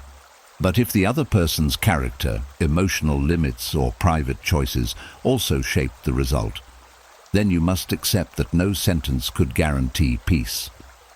This is where mental editing becomes a hidden attempt to escape powerlessness. The mind says, "I could have prevented everything." That thought may feel painful, but it also offers the illusion of control. Accepting that you could not control the whole situation can feel more vulnerable. Yet this acceptance is also what releases you. You were responsible for your conduct. You were not responsible for controlling every reaction. You were responsible for speaking as honestly as you could. You were not responsible for forcing another person to receive the truth wisely. You were responsible for correcting your mistakes. You were not responsible for making the past become something it was not. To stop editing an old conversation, first identify the exact sentence your mind keeps trying to replace. Perhaps you wish you had said no more firmly. Perhaps you regret revealing too much. Perhaps you wanted to defend someone, ask a better question, or leave sooner. Then do not create an entire new argument. Reduce the regret to one lesson. I need time before answering when I feel pressured. I should not explain private pain to people who use it against me. When someone becomes insulting, I need to end the conversation. I can admit a mistake without accepting blame for everything. A lesson moves forward. A rewritten scene moves backward. The purpose of memory is not to create a perfect past. It is to guide better conduct in the future. You can also notice the fantasy hidden inside the edited version. In many rehearsals, you do not only change your words, you change the other person too. They suddenly become patient. They listen without interrupting. They recognize their mistake. They look ashamed and finally give you the response you deserved. This reveals that the mind is not only searching for better communication, it is searching for emotional repair. It wants the edited conversation to provide respect, understanding, or closure that reality withheld. But no private rewrite can make another person offer what they were unable or unwilling to give. The healing must come from somewhere else. It may come from accepting that your feelings were real, even without their agreement. It may come from apologizing to yourself for remaining too long in a harmful pattern. It may come from choosing people who do not require endless explanations. It may come from learning that being unable to speak perfectly under pressure does not make you weak. Mental editing also becomes stronger at night when there are fewer demands competing for your attention. The mind enters old rooms because the present room is quiet. It tells you that you must solve the memory before you can rest, but exhaustion rarely produces wise conclusions. It usually creates harsher judgments and more dramatic possibilities. The sentence that feels unforgivable at midnight may look simply human in the morning. When the editing begins, remind yourself, this conversation is closed for tonight, not forever.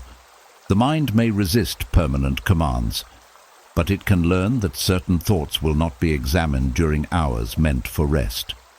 You can write one brief note about anything useful that must be handled later, then return to your breathing, your surroundings, or the physical feeling of lying safely where you are.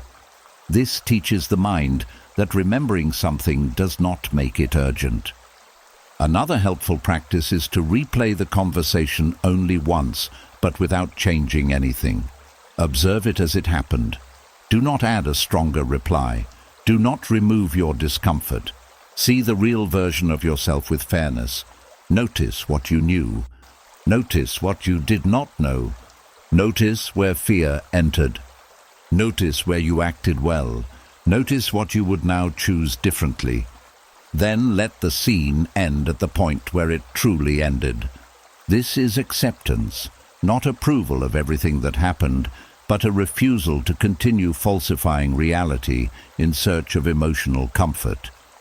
The Stoics trained themselves to meet events as they were.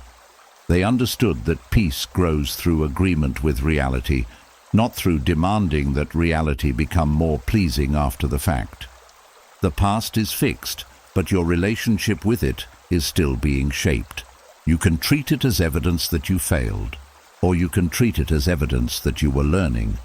You can use it to attack the person you once were, or you can use it to guide the person you are becoming.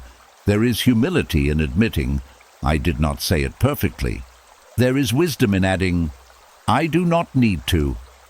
Most important conversations are imperfect because human beings are imperfect.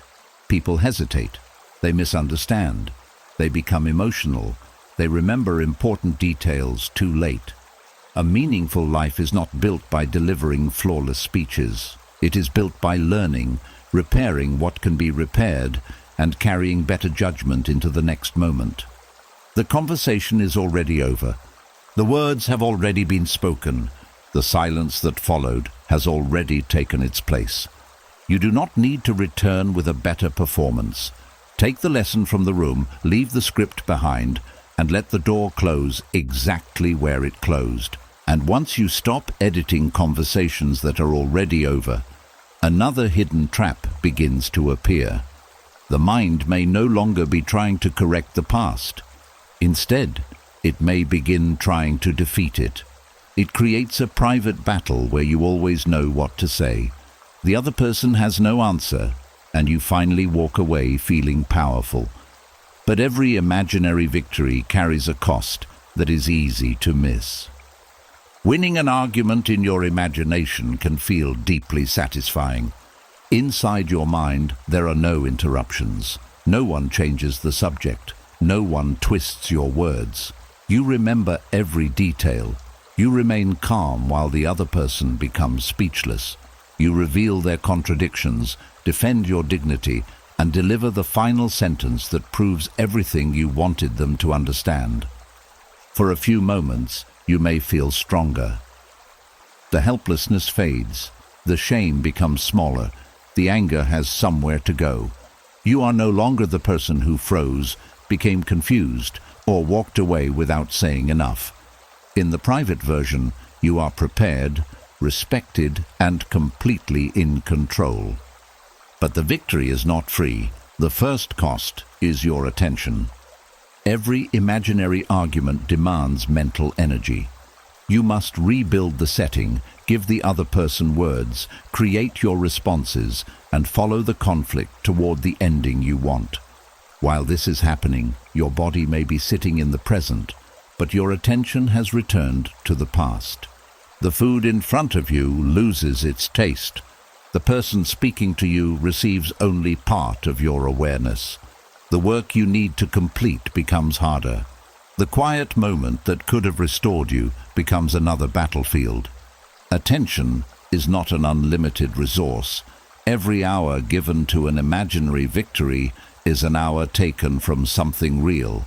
It is taken from rest, concentration, creativity, connection, or the small experiences that make life feel alive. The argument may be over, but you continue paying for it with your present. The second cost is emotional dependence. An imaginary victory may look like freedom because you defeat the person in your mind. Yet notice who remains at the center of the scene. They do. They still decide the subject. They still provide the accusation. They still control the emotional temperature.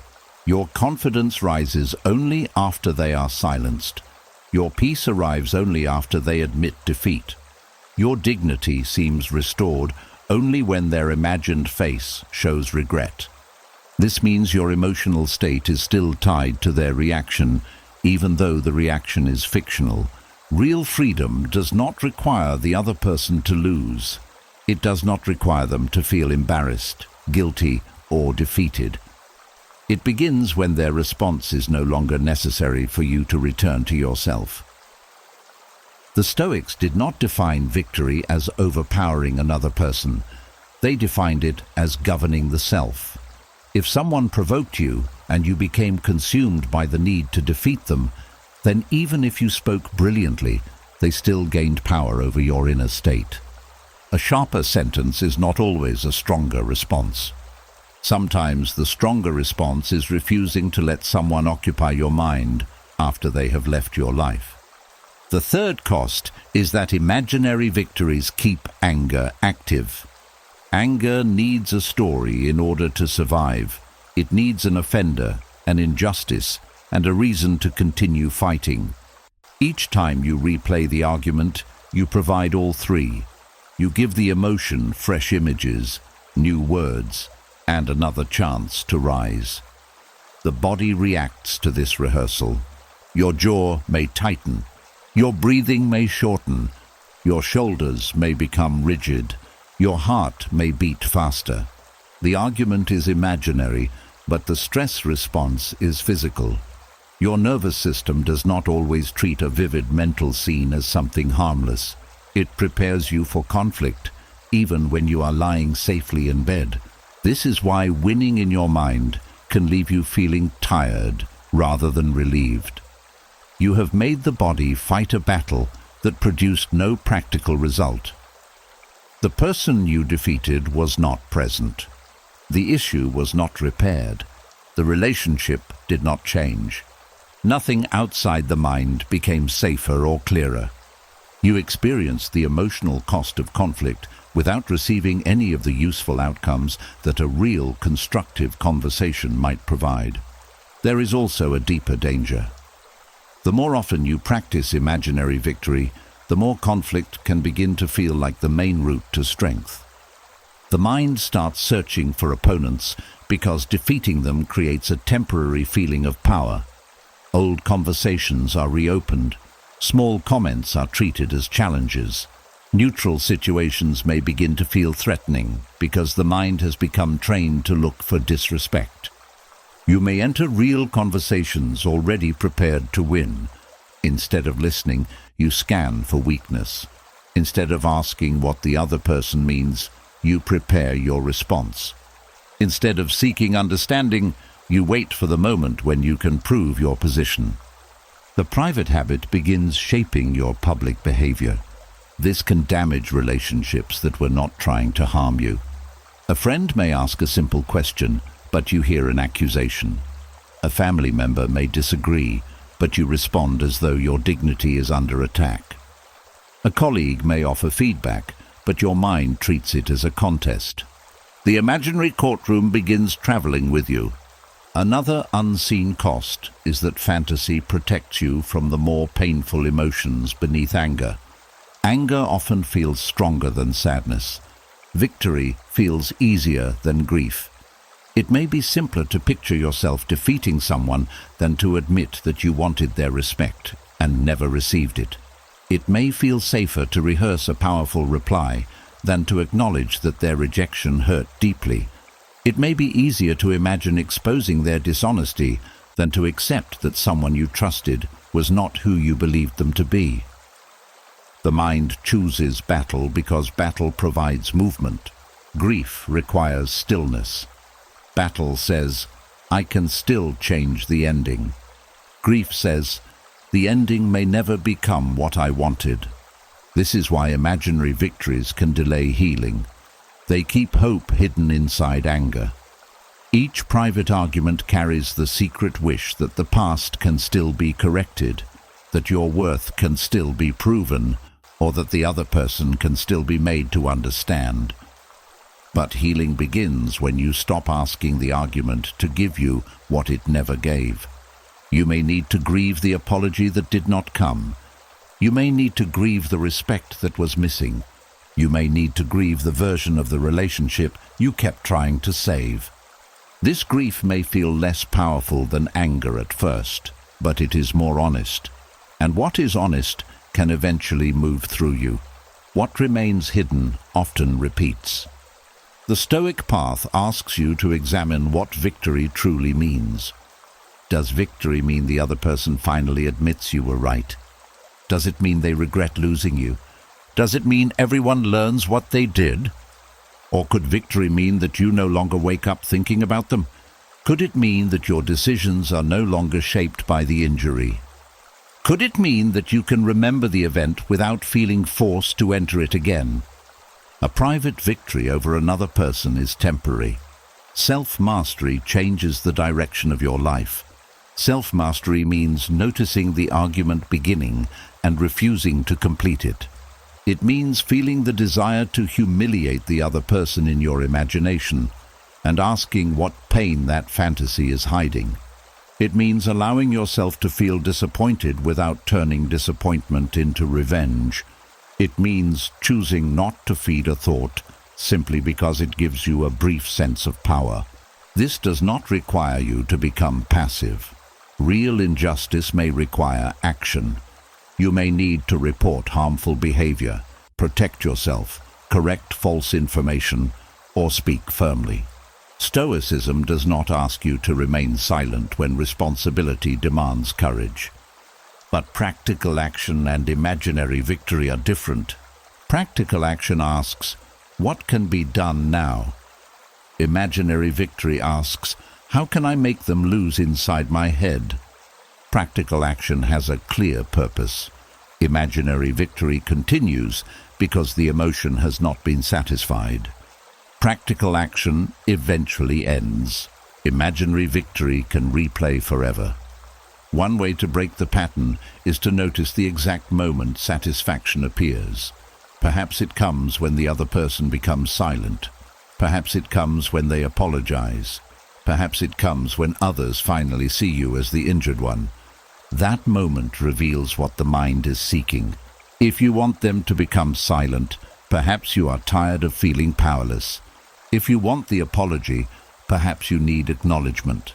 If you want an audience to support you, perhaps you fear that your pain is not valid without witnesses. Once the need becomes clear, you can meet it without continuing the argument.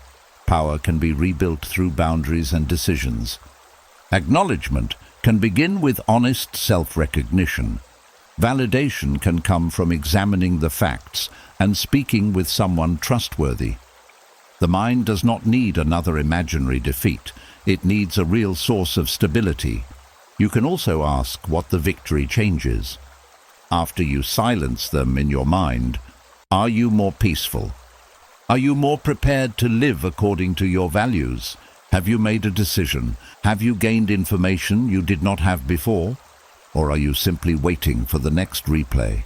If the victory does not change your conduct, it is not giving you strength. It is giving you stimulation. This distinction matters because emotional intensity can be mistaken for progress. A powerful inner speech may leave you feeling alive, focused, and certain. But intensity is not the same as healing. Healing often feels quieter. It may look like losing interest in the argument. It may feel like remembering the person and having nothing left to prove. It may mean that the perfect comeback finally arrives, and you do not care enough to use it. The ego may interpret this as surrender. It may say that letting go means they won. But who is truly winning when another person no longer controls your attention? Who is stronger? The person who defeats an enemy in thought every night, or the person who no longer needs the battle? The Stoics would choose the second person. They understood that the greatest opponent is often not the person who insulted you. It is the part of the mind that believes peace must be earned through victory. That belief keeps conflict alive. It tells you that you cannot rest until the score is settled. It tells you that dignity depends on someone else losing. It tells you that anger is proof you still care about justice. But justice does not require endless inner war. Sometimes justice is served by refusing further access. Sometimes it is served by telling the truth once. Sometimes it is served by living well after someone expected you to remain wounded. The argument in your imagination may always allow you to win, but it also requires you to keep returning to the person who hurt you. That is the hidden price. You win the scene, but lose the evening. You win the reply, but lose your attention. You win against a memory, but remain emotionally tied to it. A wiser victory is available. Let the other person remain unconvinced. Let the old scene end without your perfect response. Let the fantasy collapse before it reaches the moment of triumph. Then return to the life that was waiting while you fought. The greatest victory is not making the other person small inside your imagination. It is becoming so inwardly steady that the argument no longer feels important enough to continue. And when the mind no longer receives the quick satisfaction of winning imaginary battles, something quieter begins to surface. The argument has stopped, the messages have ended, and the room is finally still. Yet instead of relief, silence may bring uneasiness. Your body remains alert, as though the conflict is only hiding and may return at any moment. Silence after conflict can feel more dangerous than the argument itself. During the disagreement, you had something to respond to. There were words, facial expressions, accusations, and movements you could watch. Even if the experience was painful, the threat had a visible form. Once the conversation ends, that form disappears. You no longer know what the other person is thinking, what they may do next, or whether the conflict is truly finished. The mind struggles with this uncertainty. It begins filling the silence with possibilities. Perhaps they are still angry. Perhaps they are planning another confrontation. Perhaps they are telling other people what happened. Perhaps their silence means rejection. Perhaps they are waiting for you to reach out first. Nothing new may actually be happening, but the absence of information becomes a space where fear can create its own answers. This is why you may feel tempted to break the silence, even when doing so is not wise. You check your phone repeatedly. You look for signs that they are online. You reread the last message. You consider sending an explanation, apology, question, or casual greeting simply to find out where you stand. The message may not be necessary. What you are seeking is relief from uncertainty. Any response can seem better than no response because a reply gives the mind something clear to work with. Even an angry message confirms that the connection still exists. Silence offers no such certainty. It leaves you alone with your thoughts, and those thoughts may become harsher than anything the other person would actually say. For some people, silence feels dangerous because it was once used as punishment. Perhaps someone withdrew affection whenever you disappointed them. They stopped speaking, ignored your presence, or made you wait anxiously until you apologized. You learned that silence meant love was being removed. It meant you had done something wrong and needed to repair the connection quickly. When this happens repeatedly, the body remembers the pattern. Years later, a delayed reply may create panic. A quiet room after an argument may feel unbearable. You may know logically that the other person needs space, yet your body reacts as though abandonment is already happening. This is not proof that the present situation is dangerous. It may be an old alarm responding to a familiar signal. The Stoic practice is to pause before treating that alarm as truth. A feeling can carry important information, but it is not always an accurate prediction. The body may say, "Something terrible is coming," while the facts say only, "No one has spoken for several hours." Separating these two realities can reduce the power of fear. You can say, "Silence is present. Danger has not been proven." This does not dismiss your emotions. It places them beside the evidence rather than allowing them to replace it. Silence may also feel threatening because conflict creates emotional speed. Thoughts move quickly. The body fills with tension. Every sentence demands another answer. Then everything stops. That sudden change can feel unnatural. The nervous system may not calm down at the same moment the conversation ends. The outer conflict may be over, while the inner body remains prepared for another attack. Your hands may still feel restless. Your breathing may remain shallow. Your mind may scan the memory for unfinished danger. This is why telling yourself to relax may not be enough. The body needs proof that the moment has changed. You can provide that proof through simple physical signals. Lower your shoulders. Unclench your hands. Breathe out more slowly than you breathe in. Walk through the room and notice what is actually around you. Drink water. Wash your face. Place both feet firmly on the ground. These actions may seem small, but they tell the nervous system that you are no longer inside the confrontation. Stoic calm is not created by pretending the body has no reactions. It is created by refusing to let those reactions become the ruler of your next decision. Silence becomes especially uncomfortable when you believe you must resolve every conflict immediately. You may feel that waiting will make the problem worse. You fear that distance will harden the other person's anger or cause the relationship to break. But immediate communication is not always wise communication.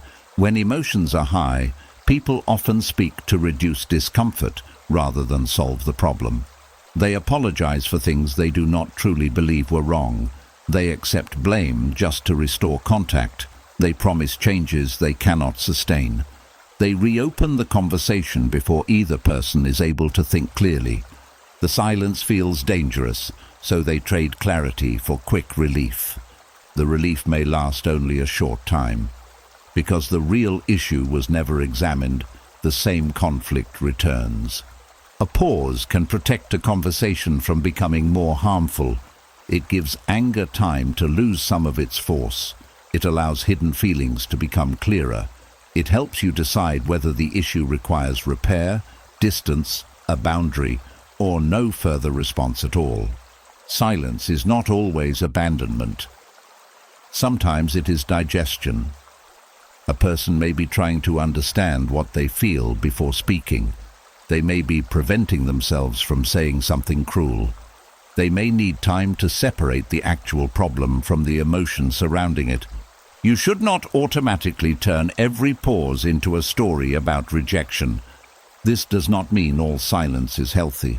Some people use it to control, punish, or create anxiety.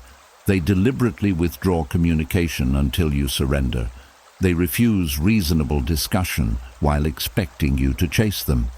In such cases, the problem is not silence itself, but the purpose behind it. Stoic judgment requires you to examine patterns. Does the person return when calm and communicate respectfully? Do they explain that they need space?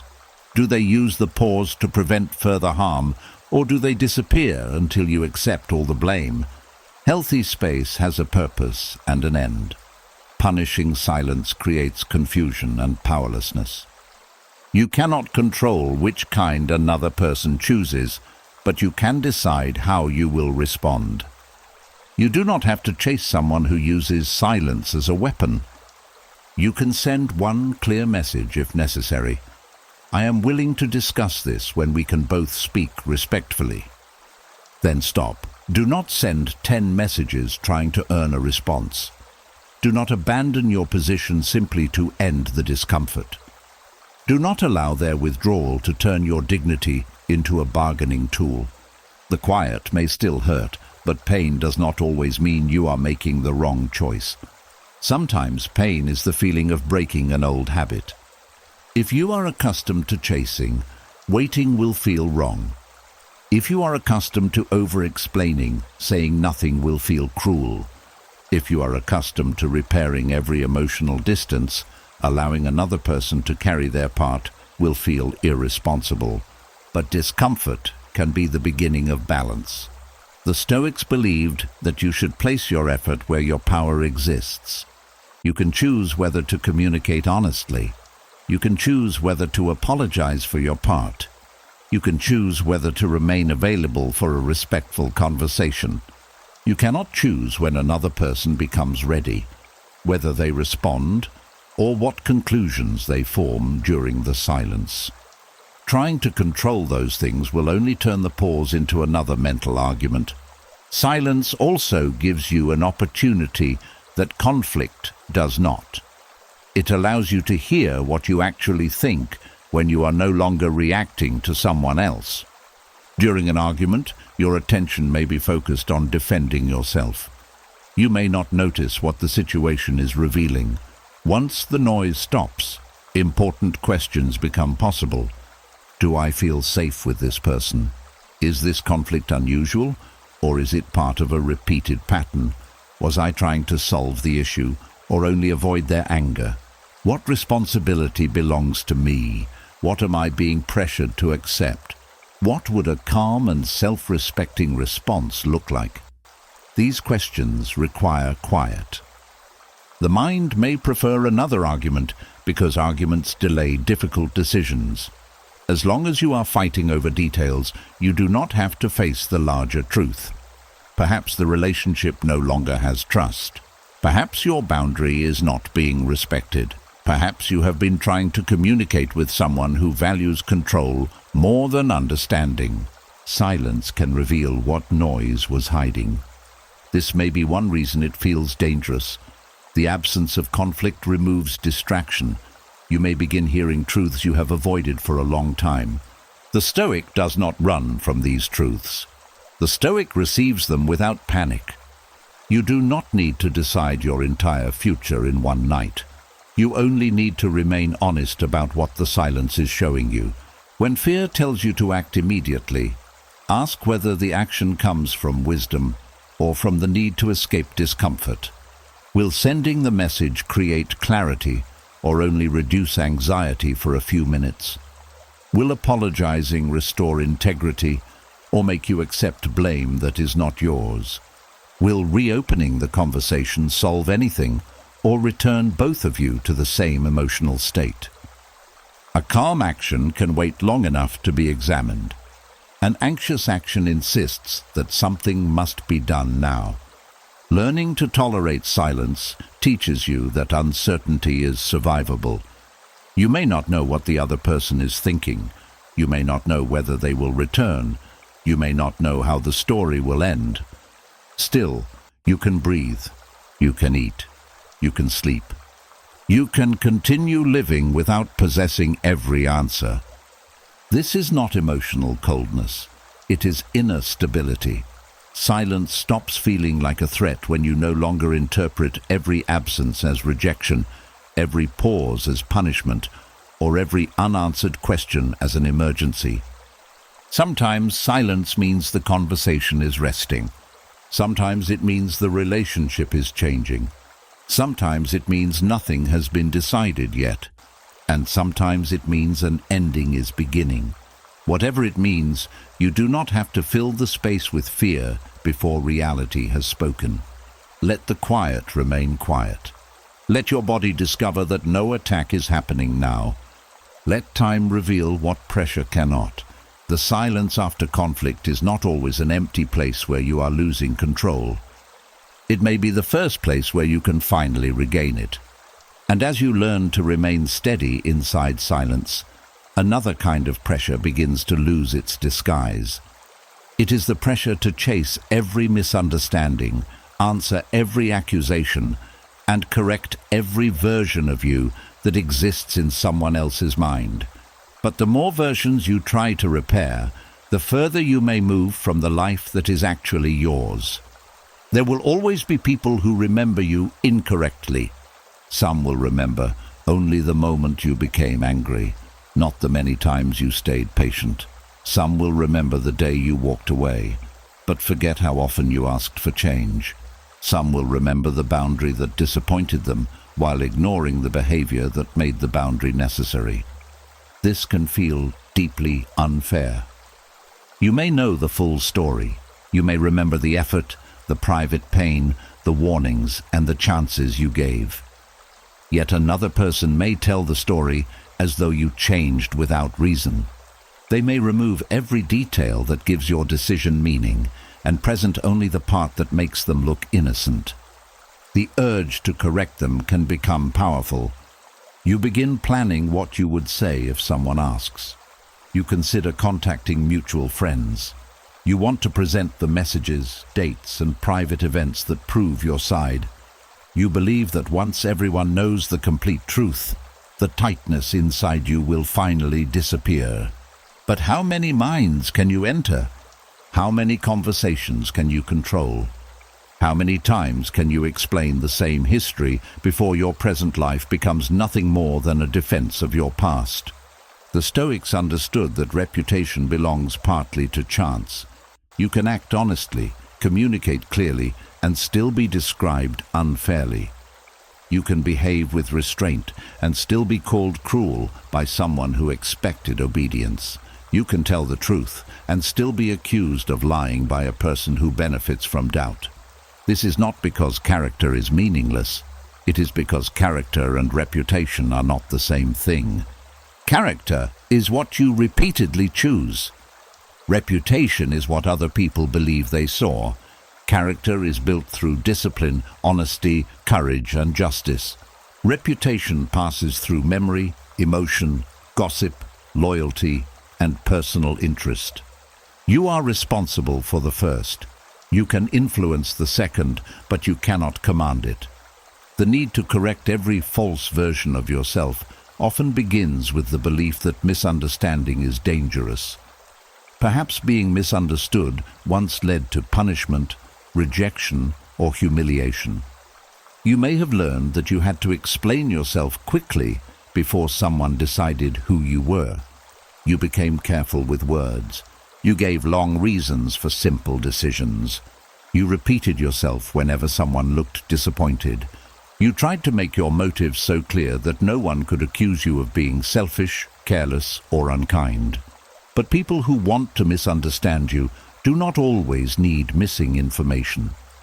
Sometimes they already have enough information and prefer the version that serves them.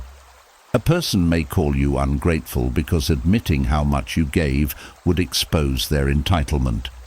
They may call you distant because acknowledging the harm they caused would challenge their innocence. They may call you unstable because your emotional reaction distracts attention from what provoked it. They may call you disloyal because they believe loyalty means remaining available regardless of how you are treated. No explanation can create fairness in someone who has decided that fairness is inconvenient. This is where the Stoic discipline becomes difficult. You must decide whether speaking will serve truth or merely feed your anxiety. There are situations where correction is necessary. A false statement may threaten someone's safety, damage your work, affect a legal matter, or harm an innocent person. In such cases, facts should be stated clearly. Evidence may need to be preserved. Proper action may be required. Stoicism does not mean allowing serious lies to spread without response. But many false versions of you do not require a campaign. They exist in private conversations, family opinions, old friendships, and the minds of people whose understanding no longer shapes your responsibilities. Correcting them may bring no practical protection. It may only reopen contact, create more conflict, and give the story new life. A useful question is, what real harm will occur if I do not correct this? Do not ask what discomfort you will feel. Discomfort is real, but it is not always danger. Ask what practical consequence exists. Will someone be unsafe? Will an important responsibility be affected?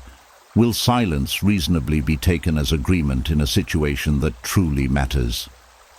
Or are you trying to remove the painful thought that someone, somewhere, believes something unfair about you? If the only consequence is that another person keeps their opinion, then the work may not be to correct them. The work may be to strengthen your ability to live without controlling their belief. This is hard because the mind treats reputation like a public possession. It feels that your name belongs to you and must be protected everywhere. But your name exists differently in every mind that knows it. To one person, you are supportive. To another, you are unavailable. To one, you are brave. To another, you are stubborn. To one, you are calm. To another, you are cold. These descriptions may reflect different moments, different expectations, or different needs. None of them contains your whole identity. Even people who love you do not hold a complete version of you. They know your actions, words, habits, and the parts of your inner world you have shared. They cannot know every thought, fear, reason, and private struggle. To demand perfect understanding is to demand something no human relationship can provide. The Stoic response is not to become careless about how you affect others. It is to stop treating every opinion as a final judgment. Listen when criticism comes from someone wise, honest, and familiar with the facts.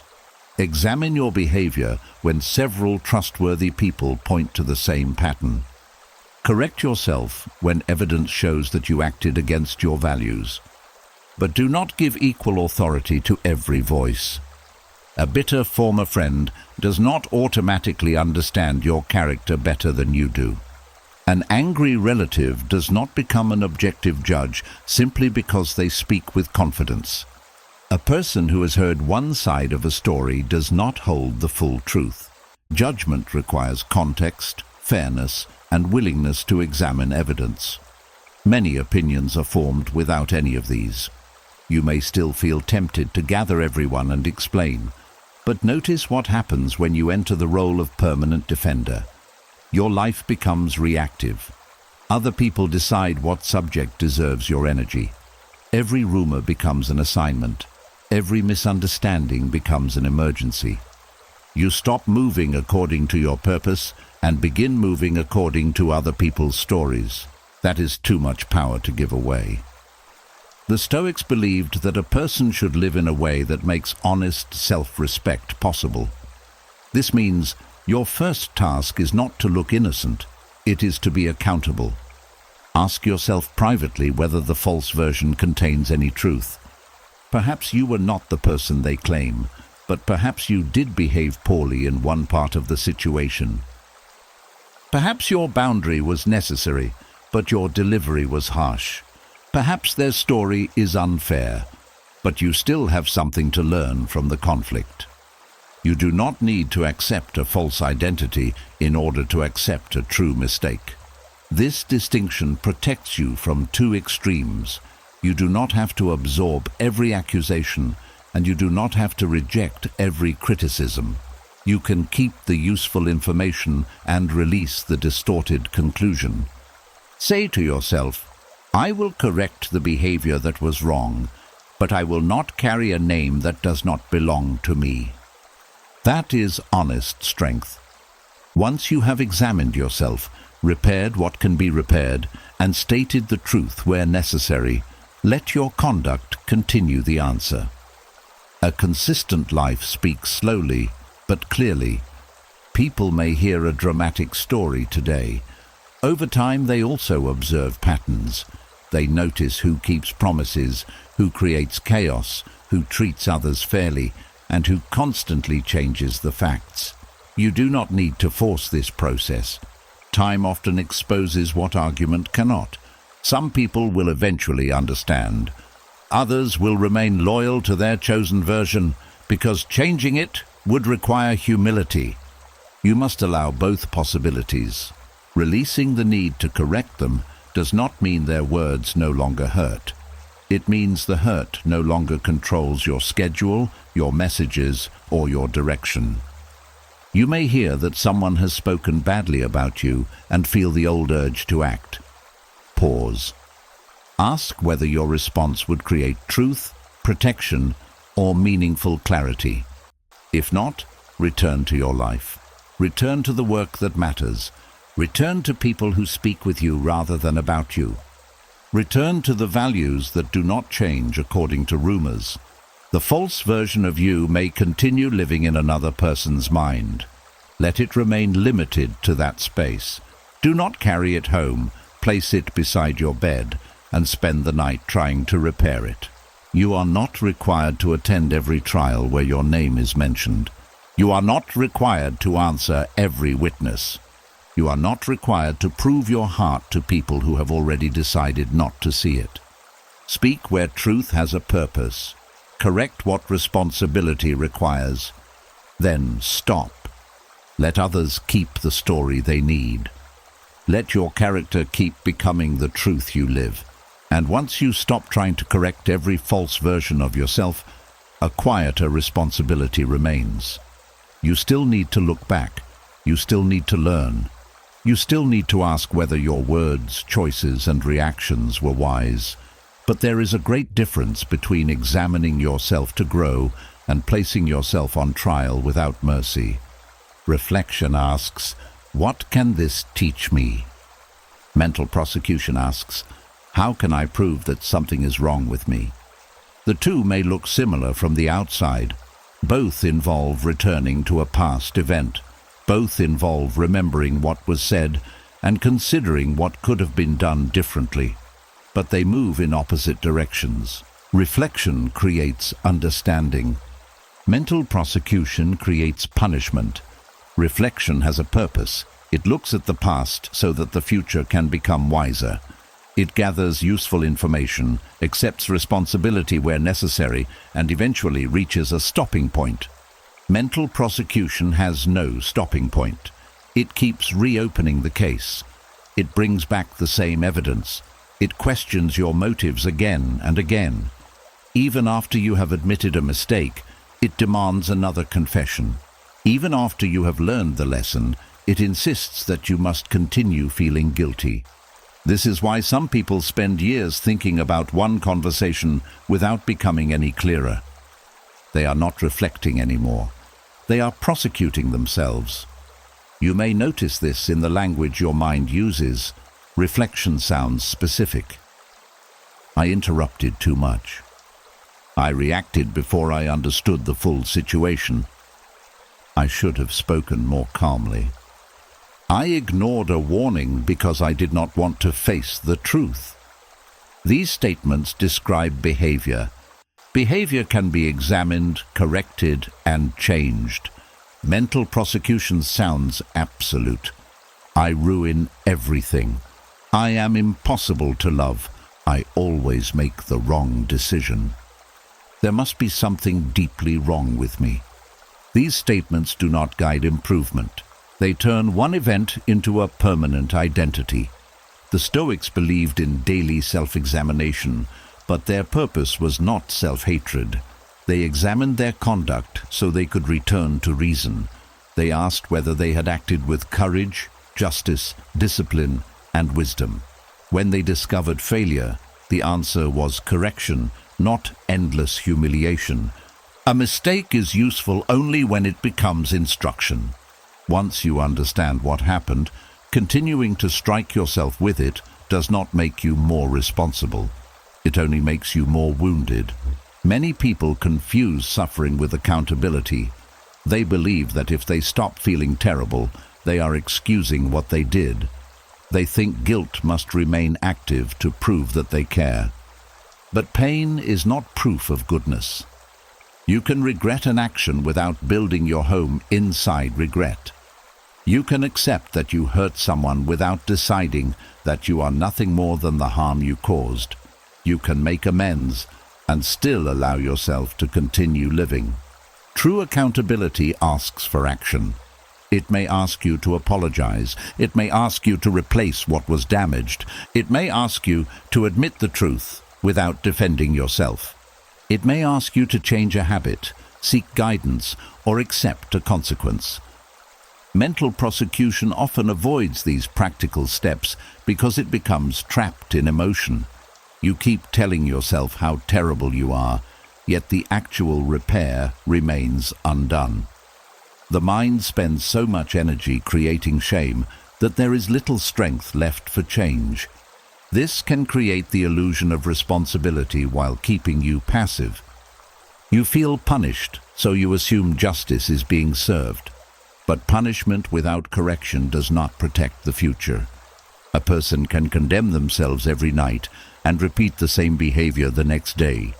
Another person can face the mistake calmly, understand its cause, create a better response, and truly change.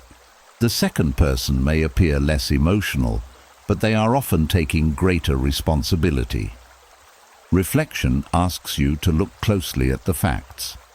What actually happened? What did you know at the time?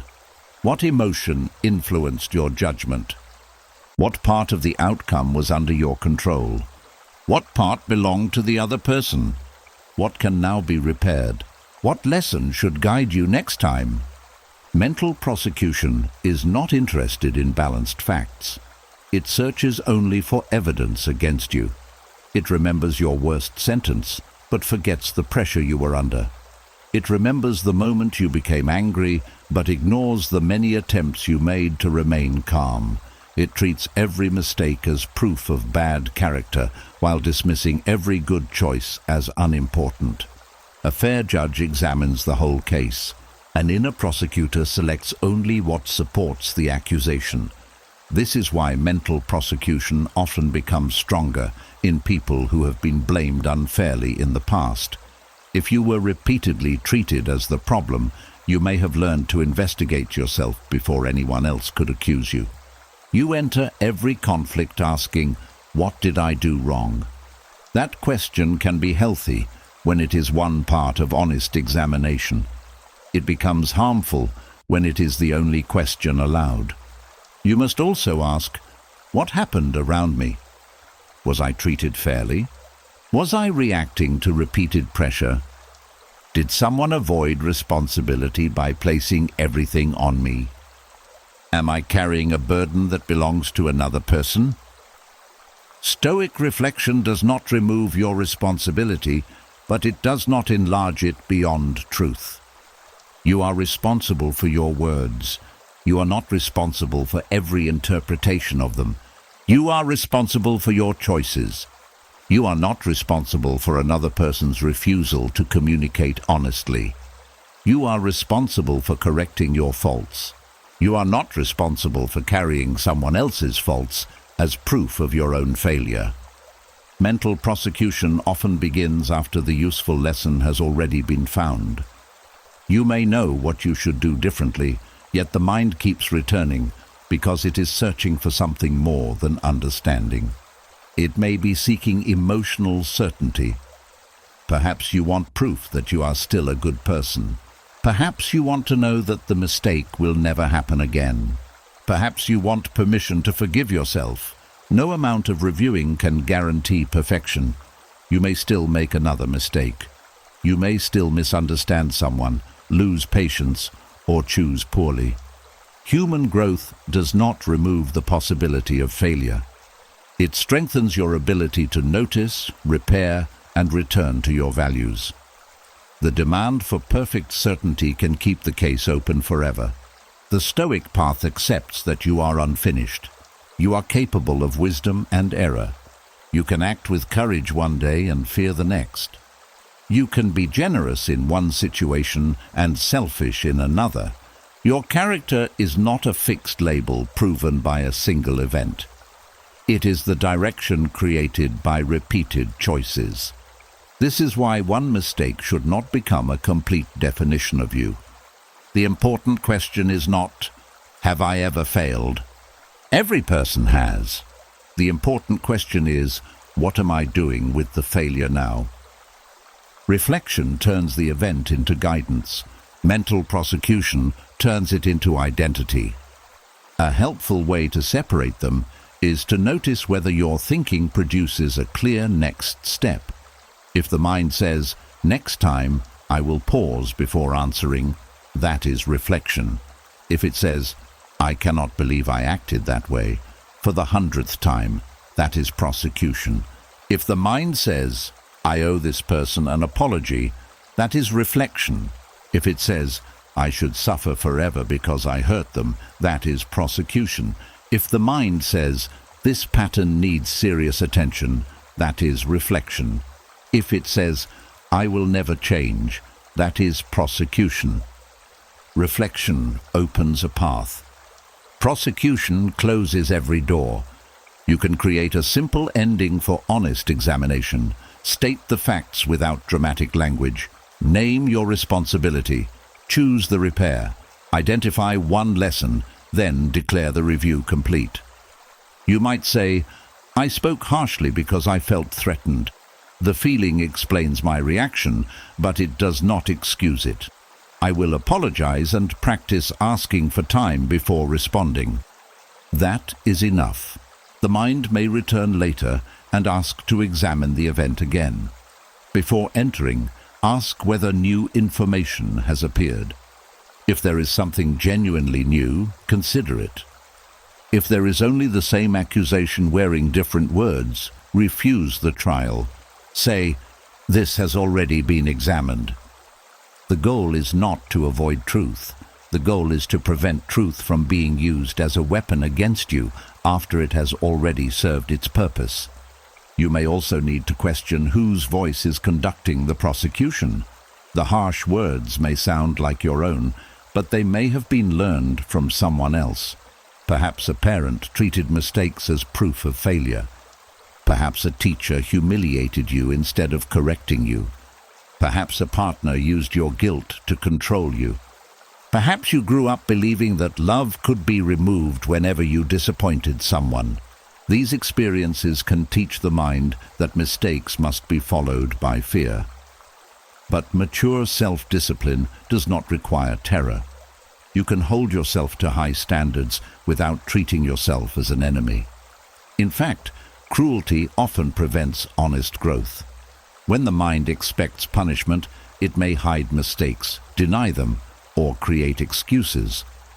A calmer inner approach makes truth easier to face. You can admit more when admission does not lead to destruction. You can examine yourself more deeply when the purpose is improvement rather than shame. This does not mean speaking to yourself with empty praise. It means using the same fairness you would offer someone you sincerely wanted to help. You would not tell a friend, "You made one mistake, so your whole life is worthless." You would help them identify what went wrong, take responsibility, and choose a better path. You deserve the same disciplined fairness. There are also situations where mental prosecution focuses on something that was not truly wrong. You may keep accusing yourself because someone else was upset by your boundary. You may think you behaved badly because you stopped explaining. You may feel guilty because you disappointed someone who expected you to keep sacrificing yourself. Not every painful reaction from another person proves wrongdoing.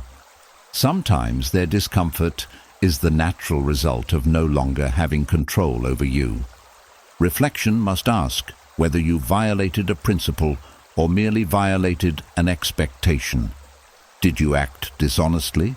Did you behave cruelly? Did you neglect a real duty? Or did you simply refuse a role that was harming you? This distinction can free you from guilt that never belonged to you. The inner prosecutor may still argue that a good person would have done more, stayed longer, forgiven faster, or tolerated another chance. But goodness without boundaries becomes self-erasure. Stoic virtue includes justice toward yourself as well as others. You are not required to destroy your peace to prove your kindness. When reflection is complete, it leaves you humbler but clearer. You understand your weakness without becoming hopeless. You see what must change without denying what is already good. You become more careful, not more afraid. Mental prosecution leaves you smaller. It makes you distrust every choice. It convinces you that the past is evidence against your right to move forward. Learn to recognize the difference. Look back with honesty. Take responsibility without exaggeration. Repair what remains within reach. Keep the lesson, then close the case. The purpose of reflection is not to keep you kneeling before the person you used to be. It is to help you stand with greater wisdom as the person you are becoming. And once reflection stops becoming a private trial, you may notice another force waiting beneath the surface. It does not ask whether you were wrong. It asks whether the other person has suffered enough for what they did. It keeps returning to the injury, not to understand it, but to keep the anger warm.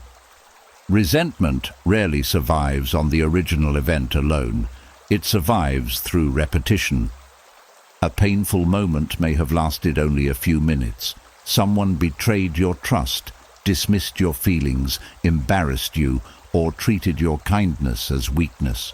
The event ended, but resentment begins carrying it forward.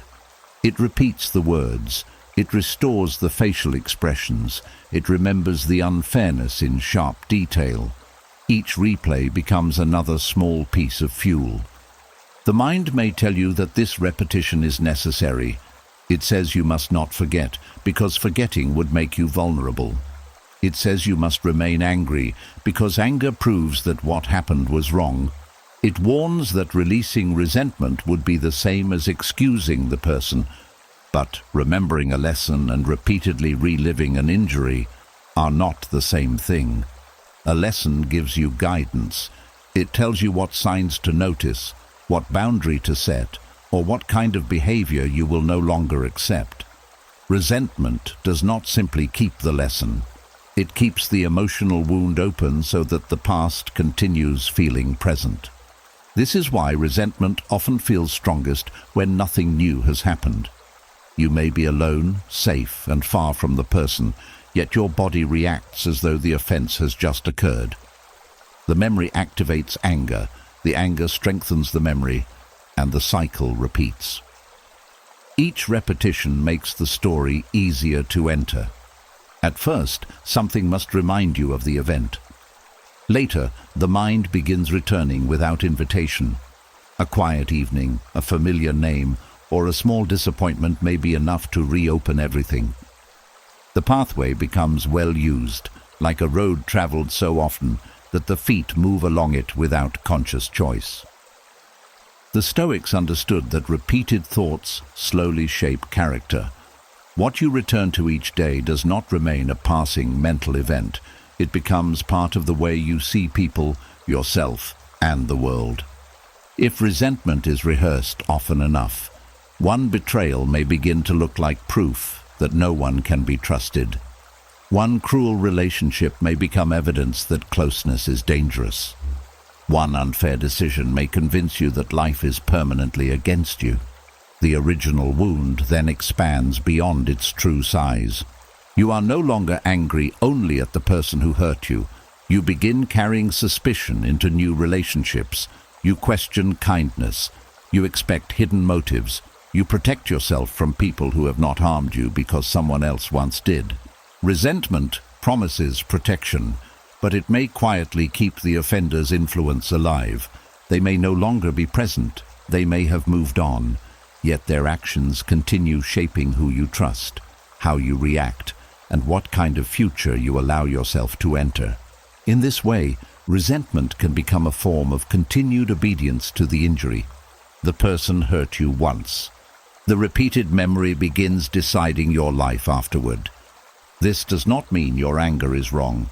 Anger can reveal that a boundary was crossed.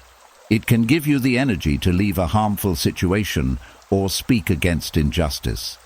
It can help you recognize that something must change. But anger is most useful as a messenger, not a permanent home. It arrives with information. Resentment keeps inviting it back after the message has already been understood. Ask what your anger originally came to tell you. Perhaps it said, "This person is not safe." Perhaps it said, "You ignored your own needs for too long." Perhaps it said, "This pattern must not continue." Perhaps it said, "You deserve a clearer boundary." Once the message becomes clear, action should follow. Distance may be needed. A difficult truth may need to be spoken. A practical consequence may need to occur. But after useful action has been taken, continuing to replay the injury no longer protects you. It only continues the emotional payment. Resentment also uses repetition to preserve a sense of moral certainty. Each time you revisit the event, you strengthen the picture of yourself as the injured person and the other person as the offender. This may be accurate in part, but human memory can become selective when anger is involved. You remember every cruel sentence they spoke, but may forget the moments when you could have responded more wisely. You focus on their motives while assuming your own were completely pure. You remove complexity because complexity threatens the clean division between innocent and guilty. The Stoic path does not require you to deny injustice. It asks you to examine it without allowing hatred to damage your judgment. You can say, "They acted wrongly," without saying, "Everything about them is evil." You can say, "I was harmed," without saying, "I played no part in anything that followed." You can say, "I will not trust them again," without saying, "No one deserves trust." Balanced judgment weakens resentment because resentment feeds on total conclusions. It wants the person to become only what they did. It wants your story to remain only what happened to you. But neither of you can be completely contained by one event. Another way resentment keeps itself alive is through imagined punishment. You may picture the other person regretting their choices. You may hope they lose something important, face rejection, or finally feel the pain they caused.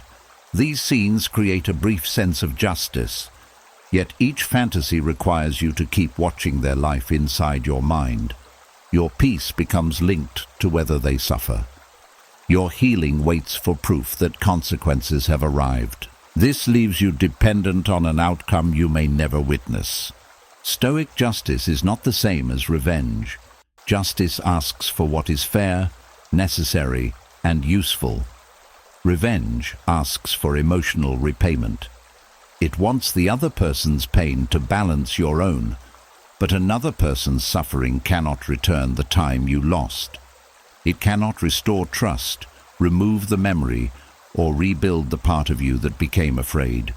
Even if they experience regret, your healing still requires work that their punishment cannot perform. Resentment delays that work by keeping your attention fixed on them. It asks, what do they deserve? Healing asks, what do I need now? Perhaps you need safety. Perhaps you need to rebuild self-trust. Perhaps you need to accept that the apology will never come. Perhaps you need to stop following their life, asking about them, or searching for signs that they are unhappy. These choices may feel less dramatic than anger, but they return power to you. The mind may resist, because resentment can become part of identity. After carrying the injury for a long time, releasing it may feel like losing the reason for your distance, your caution, or your pain. You may fear that without anger, the event will no longer seem important. But an event does not need to remain emotionally active in order to remain meaningful. You can remember what happened clearly without feeling it with the same force every day. You can keep the boundary without keeping the rage. You can refuse reconciliation without rehearsing revenge. You can learn from the wound without reopening it. Releasing resentment is not the same as restoring access. You do not have to welcome the person back. Forgiveness, where it is appropriate, does not require trust. Trust depends on evidence, responsibility, and changed behavior. Some relationships should remain distant. The release occurs inside you. It means you stop giving the event fresh emotional life through endless repetition. A useful practice is to notice when the memory stops providing information. The first review may help you understand what happened. The second may reveal a pattern. But by the 20th replay, ask what new truth has appeared. If there is no new truth, the mind is not learning. It is feeding resentment. At that moment, say, I already know what this taught me. Then name the lesson briefly. I will not ignore repeated disrespect. I will listen when my body tells me something feels unsafe. I will not confuse apology with changed behavior. I will leave sooner when my values are repeatedly violated. Keep the lesson short. Do not retell the entire story. The more details you rebuild, the more emotion you reactivate. You may also need to stop gathering fresh material. Resentment often searches for updates. It checks social media, asks mutual friends, or studies the person's new relationships. Every new detail becomes another reason to remain emotionally involved. This can continue even when you claim to want freedom. You cannot release someone while constantly collecting information about them. Distance must include attention. The Stoics taught that your mind should be directed toward what helps you live with virtue now. If a thought does not guide wise action, improve your character, or solve a present problem, it may not deserve continued space. This does not mean forcing the memory away. Suppressed thoughts often return more strongly. Instead, recognize the memory without feeding it. You can say, yes, that happened. Then add, it is not happening now. Let the sentence end there. Do not call witnesses. Do not rebuild motives. Do not create another punishment. The emotional force may not disappear immediately. Resentment weakens through repeated refusal, just as it grew through repeated attention. Each time you choose not to continue the story, the pathway becomes less powerful. At first, the memory may remain loud. Later, it may arrive without taking over the entire evening. Eventually, it may become a fact from your past rather than a force directing your present. This is not forgetting. It is placing the event where it belongs. The person may never admit what they did. They may never understand what it cost you. They may continue living without the consequences you believe they deserve. But your peace cannot remain dependent on their awakening. Resentment says that letting go allows them to escape. Stoic wisdom says that holding on allows the injury to keep escaping into every part of your life. You do not release resentment because the past was acceptable. You release it because the past has already taken enough. Keep the knowledge, keep the boundary, keep the strength you gained. But stop repeating the wound, as though pain must remain alive for the truth to remain true. And when resentment no longer needs constant repetition to survive, a deeper freedom becomes possible. You begin to see that not every person must understand your side before you are allowed to move forward. Some will keep the wrong picture of you, even after you have spoken honestly. The Stoic art is learning to let that picture remain without allowing it to become your prison. Being misunderstood can feel like a wound because human beings naturally want to be seen accurately. You want people to know what you intended, what you endured, and why you made certain choices. When someone gives your actions a false meaning, it can feel as though they have taken your story and rewritten it without permission. You may feel an immediate urge to correct them. You want to explain that your silence was not cruelty. You were exhausted. You want to explain that your distance was not punishment. You were protecting your peace. You want to explain that your refusal was not selfishness. You had already given more than you could afford. These explanations may be true, but truth does not guarantee understanding. Some people misunderstand because they do not have enough information. A calm explanation may help them. Others misunderstand because your truth threatens the story they need to believe. In such cases, more explanation may only give them more words to challenge. The difficult wisdom is learning to recognize the difference.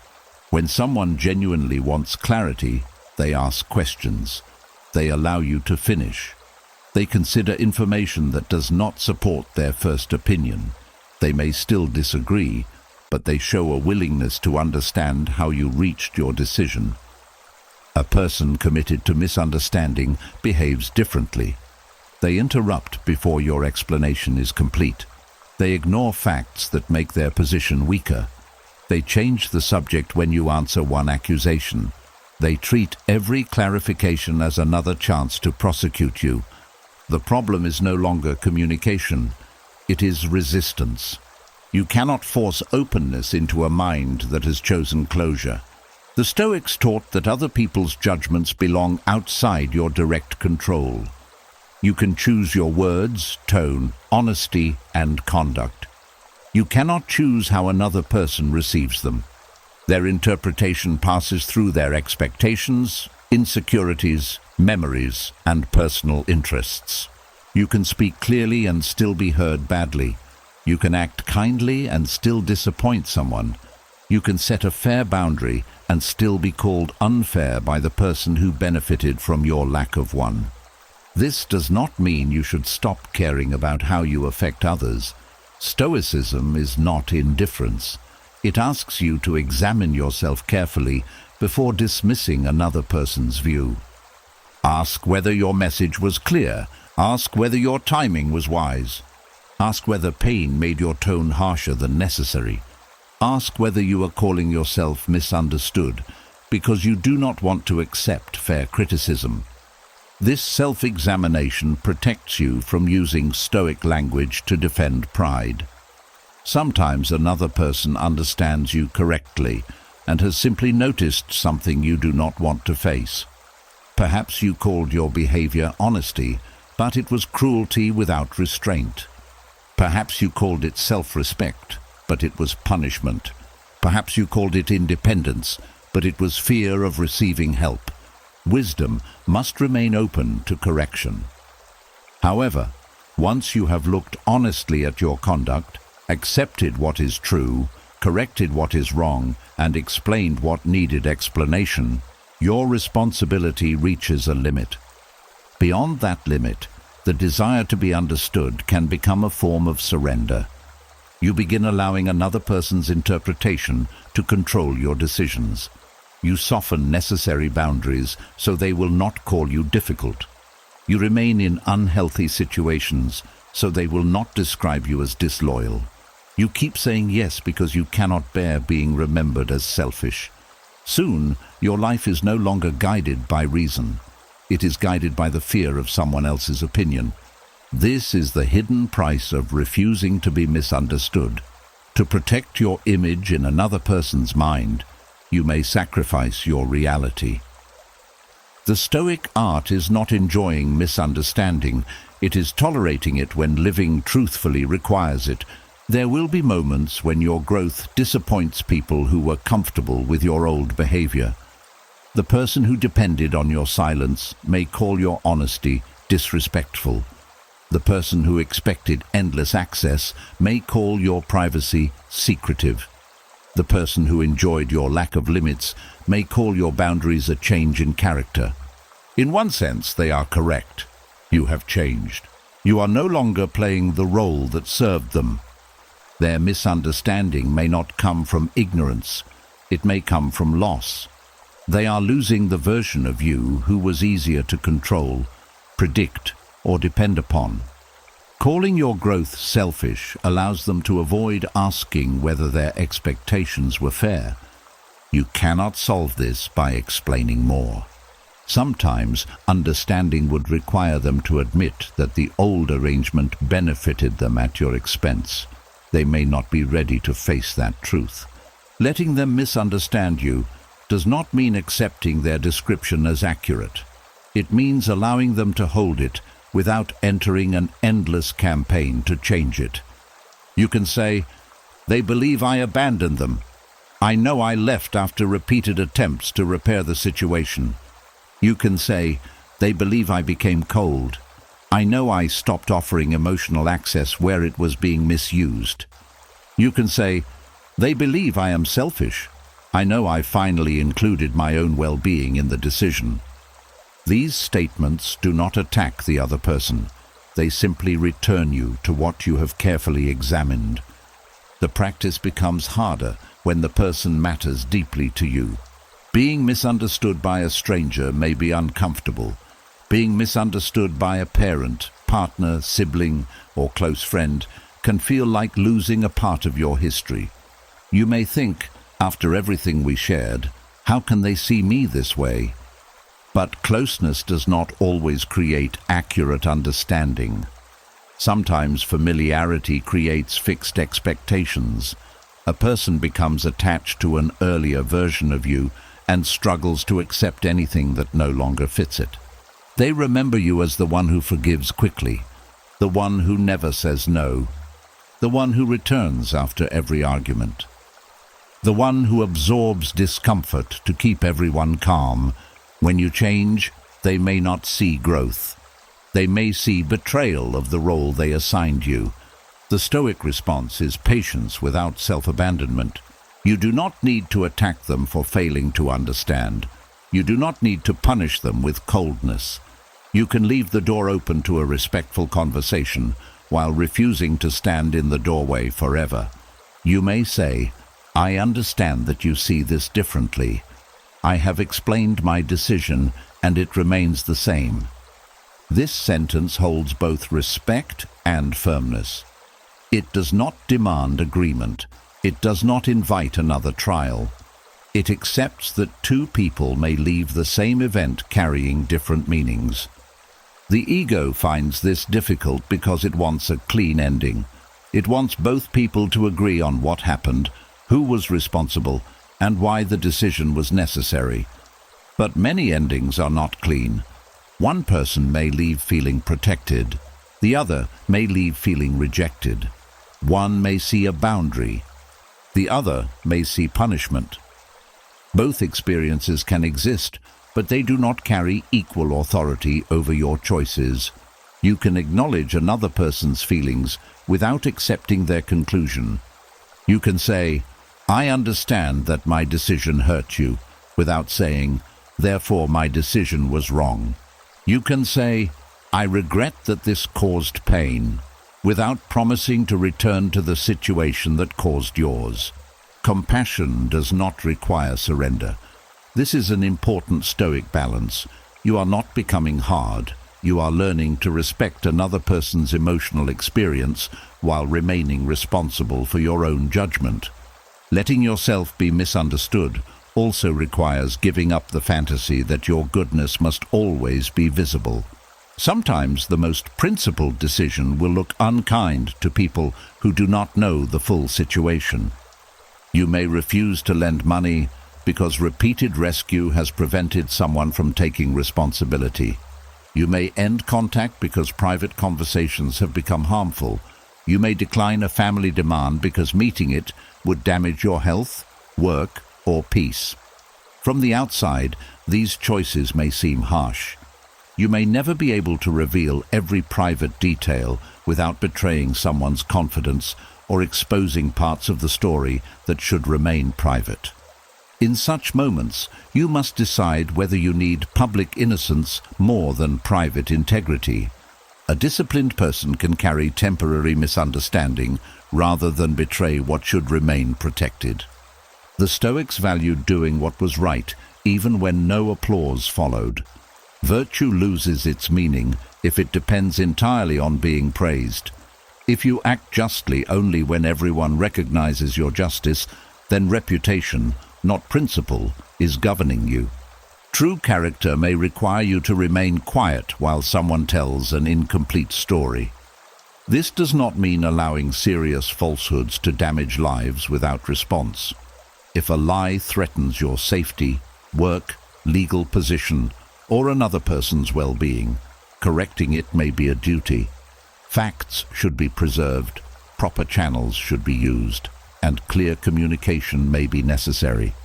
But many misunderstandings are not emergencies. They are simply opinions you dislike. The mind often confuses emotional discomfort with practical danger. It says, "I cannot allow them to think that about me." Yet nothing useful may happen if you correct them. The relationship may remain broken. Their view may not change. The argument may only reopen. Ask yourself, what will another explanation truly accomplish? Will it create safety? Will it repair something both people genuinely want to repair? Will it correct a fact with real consequences? Or will it only give you temporary relief from the pain of being judged? If the answer is temporary relief, another explanation may deepen the dependence. You will need their approval again the next time they misunderstand you. Inner freedom requires learning that you can remain steady while another person is wrong about you. At first, this may feel almost unnatural. Your mind will form replies. You will picture future conversations. You may hope that time will make them return and admit everything. Notice these thoughts without building your life around them. Perhaps they will understand one day. Perhaps they will not. Your peace must be able to survive both outcomes. Let your conduct become your private evidence. Continue living honestly. Keep your promises. Correct your faults. Treat people fairly. Build a life that does not require constant explanation. Over time, some false stories lose their strength because they are not being fed. People may begin noticing the difference between what was said about you and how you consistently behave. Others may remain committed to the false version. You cannot wait for a unanimous verdict before you live.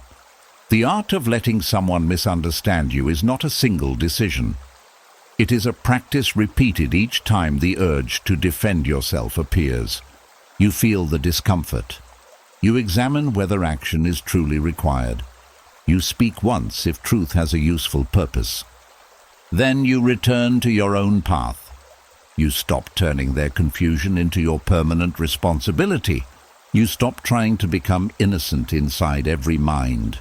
You stop measuring your character through the eyes of people who may never look at you fairly. Some people will misunderstand the person you were. Others will misunderstand the person you are becoming. Let them. Their version is held inside their mind. Your life is held inside your choices. The first is theirs to carry. The second is yours to live. And when you finally accept that some people may misunderstand you, The day can become lighter. You stop chasing explanations. You return to your work, your duties, and the life in front of you. But when night arrives and the world becomes still, the conflict may return with greater force. The words sound louder, the faces become clearer, and the mind begins fighting battles that seemed smaller beneath the noise of daylight.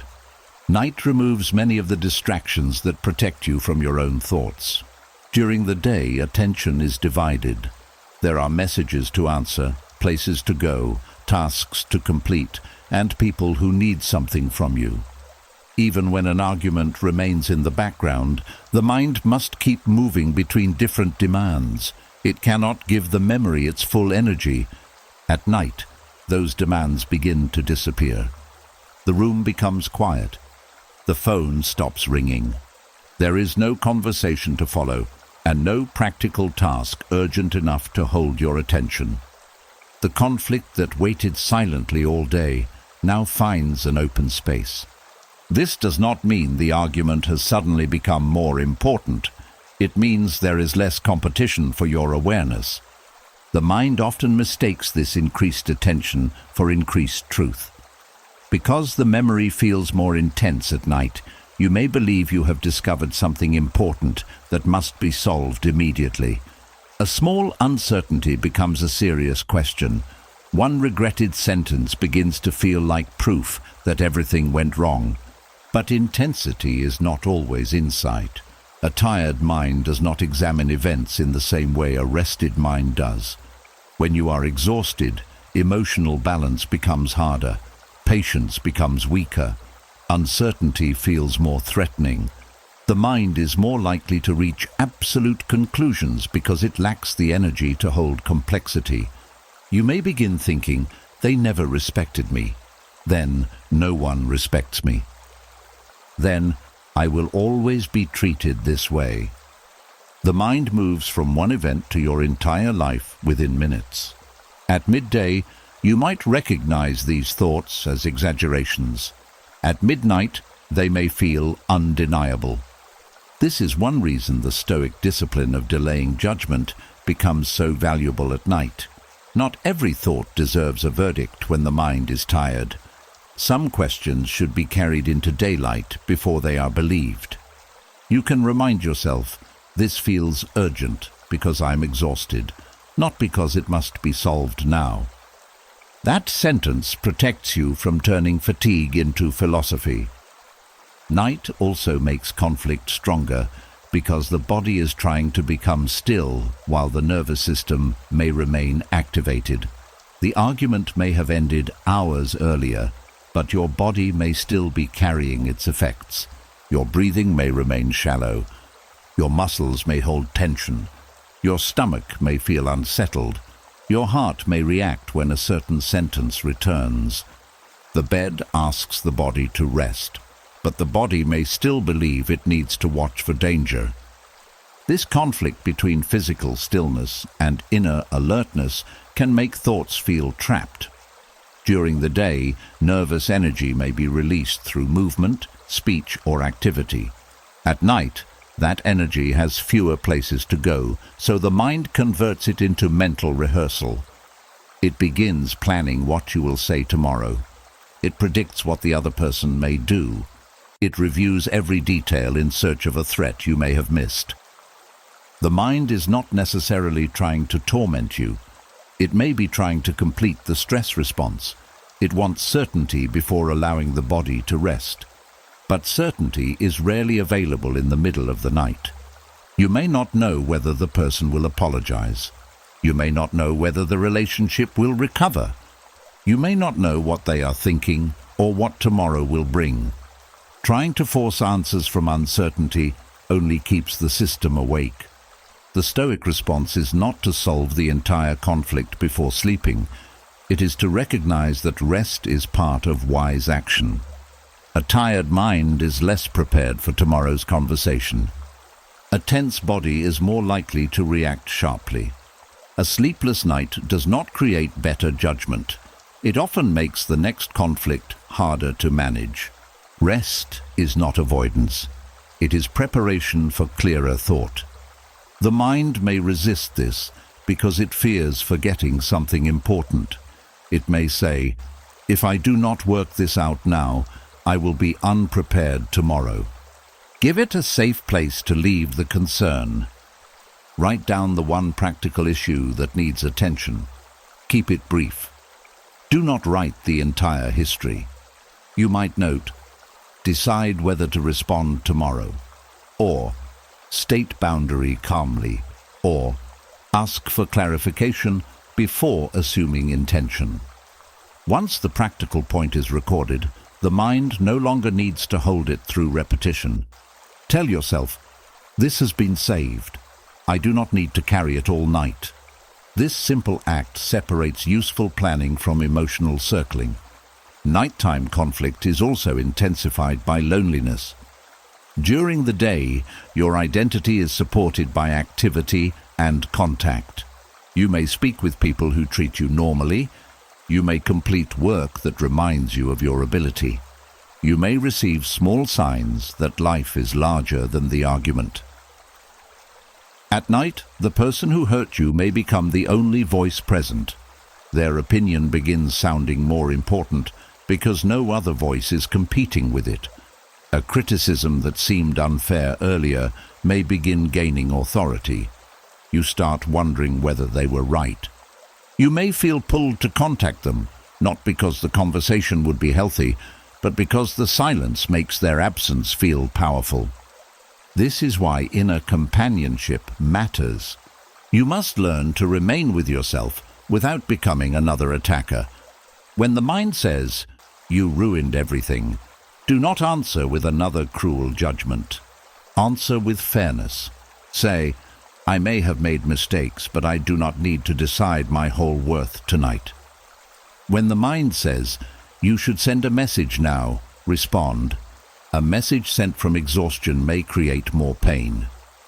When it says, "You must know what they think," answer, "Their thoughts are outside my reach, and knowing them is not required for sleep." These replies are not arguments. They are boundaries placed around nighttime thinking.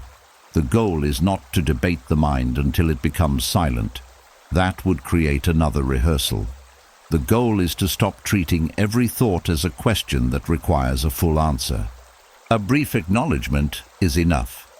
Yes, I am upset. Yes, I wish the conversation had gone differently.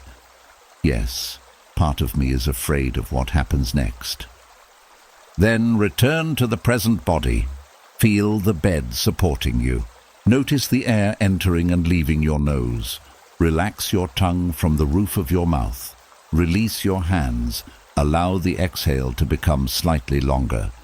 These actions bring attention out of the imagined conversation and back into the room where you are actually safe. The mind may return again. Do not treat its return as failure.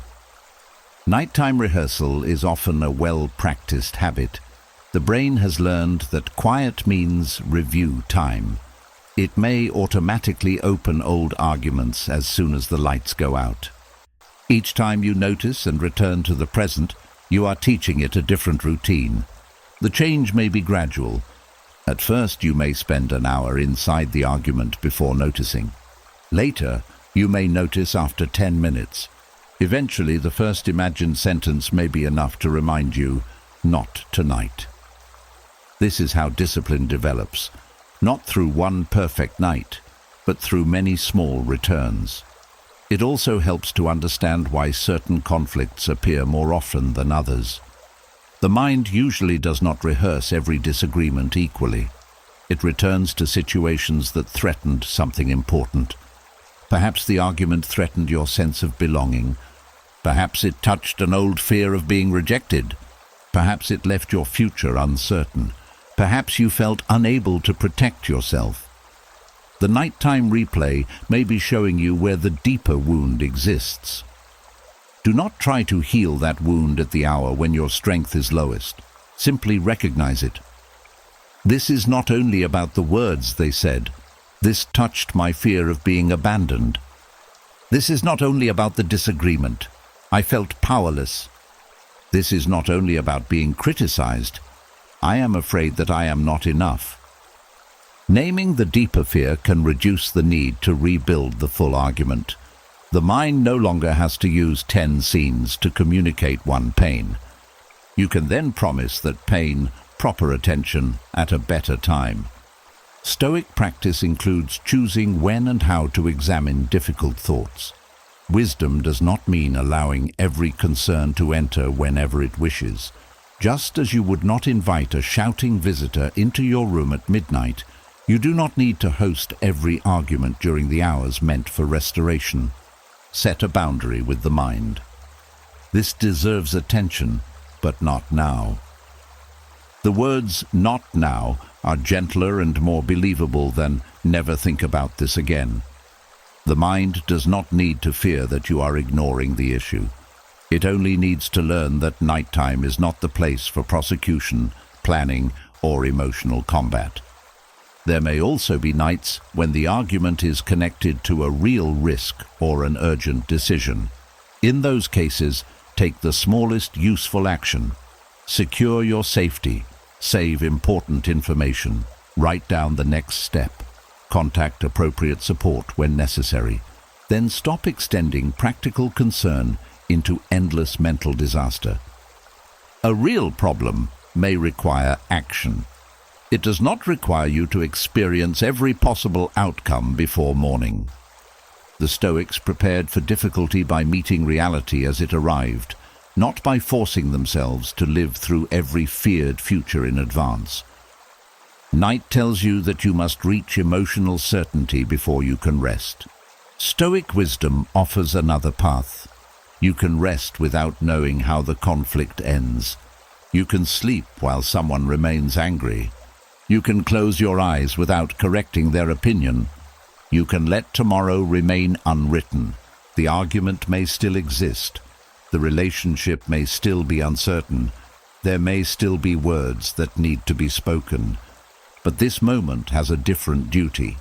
The duty of this moment is not to win, explain, predict, or repair.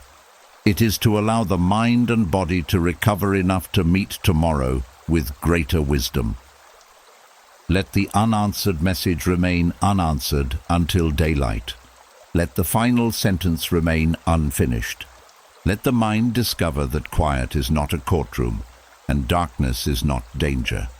Night does not make the conflict more truthful, it only makes it louder, and you do not have to obey everything that becomes loud when the world goes silent.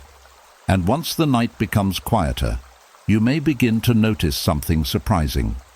The voice inside you that argues, accuses, and prepares for conflict is not always trying to destroy your peace. Sometimes it is trying to protect you in the only way it knows. The problem is not that the voice exists. The problem is that you have been fighting it instead of learning from it. The inner opponent is the part of your mind that expects trouble. It questions your choices. It predicts rejection. It reminds you of old failures. It prepares replies before anyone attacks.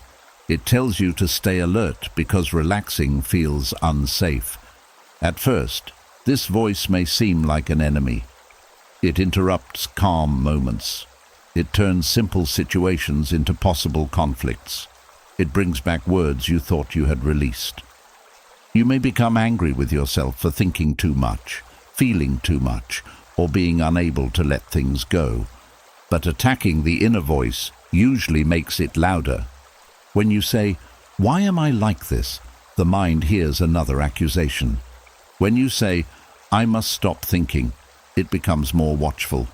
When you call yourself weak for rehearsing conflict, you create a new conflict between the part of you that wants peace and the part that feels responsible for keeping you safe. The result is an inner war. The Stoic approach is different.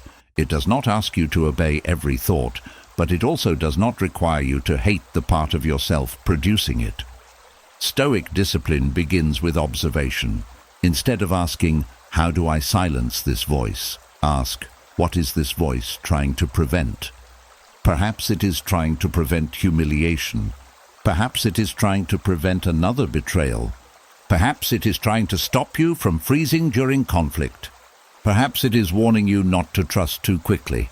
Perhaps it is afraid that if you stop rehearsing, you will become careless and get hurt again. This does not mean its method is helpful.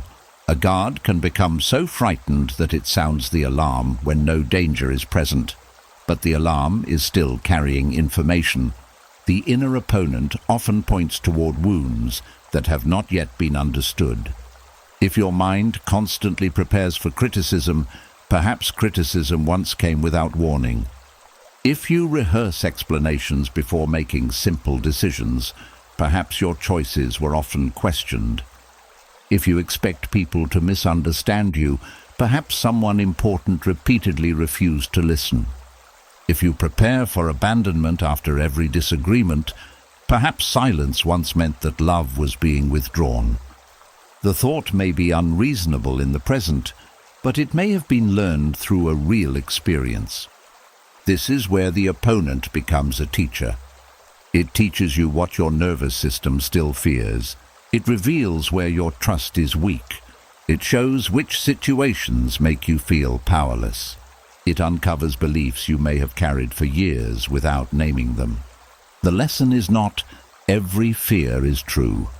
The lesson is, every repeated fear has a history worth understanding. When the inner voice says, they are going to attack you, do not immediately believe it. But do not immediately insult it either. Ask, what evidence is present now? Perhaps the person has shown no hostility. Perhaps your body is reacting to their tone because it resembles someone from the past. Perhaps the situation is safe, but your memory has connected it to an older danger. This distinction matters. The present person should not be judged entirely through the behavior of someone who hurt you before. Yet your reaction should not be mocked. It should be examined. You can say, I understand why this feels dangerous, but I will respond to what is actually happening. That is both compassion and discipline. The inner opponent may also reveal where you lack confidence in your ability to cope. Many rehearsed arguments are not really about controlling another person. They are about doubting yourself. The mind says, you must prepare every sentence because you will not know what to do. It says, you must predict every accusation because you cannot handle surprise. It says, you must stay angry because otherwise you will become weak. Beneath the mental preparation is often a lack of trust in your future self. You do not believe that you will be able to pause. You do not believe that you can leave.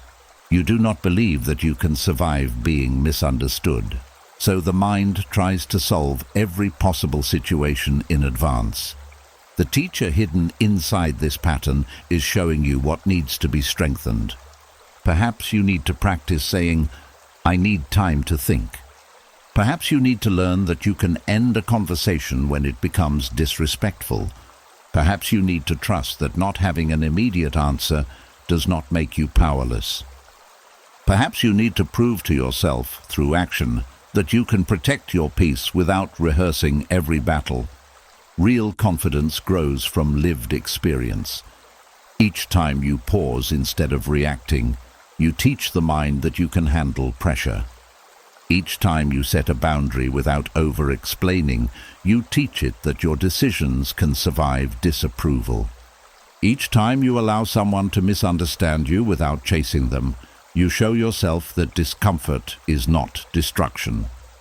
The inner opponent becomes quieter when it sees evidence that you are capable. It does not need another promise, it needs repeated proof. The Stoics practiced preparing for difficulty, but their preparation was not based on panic.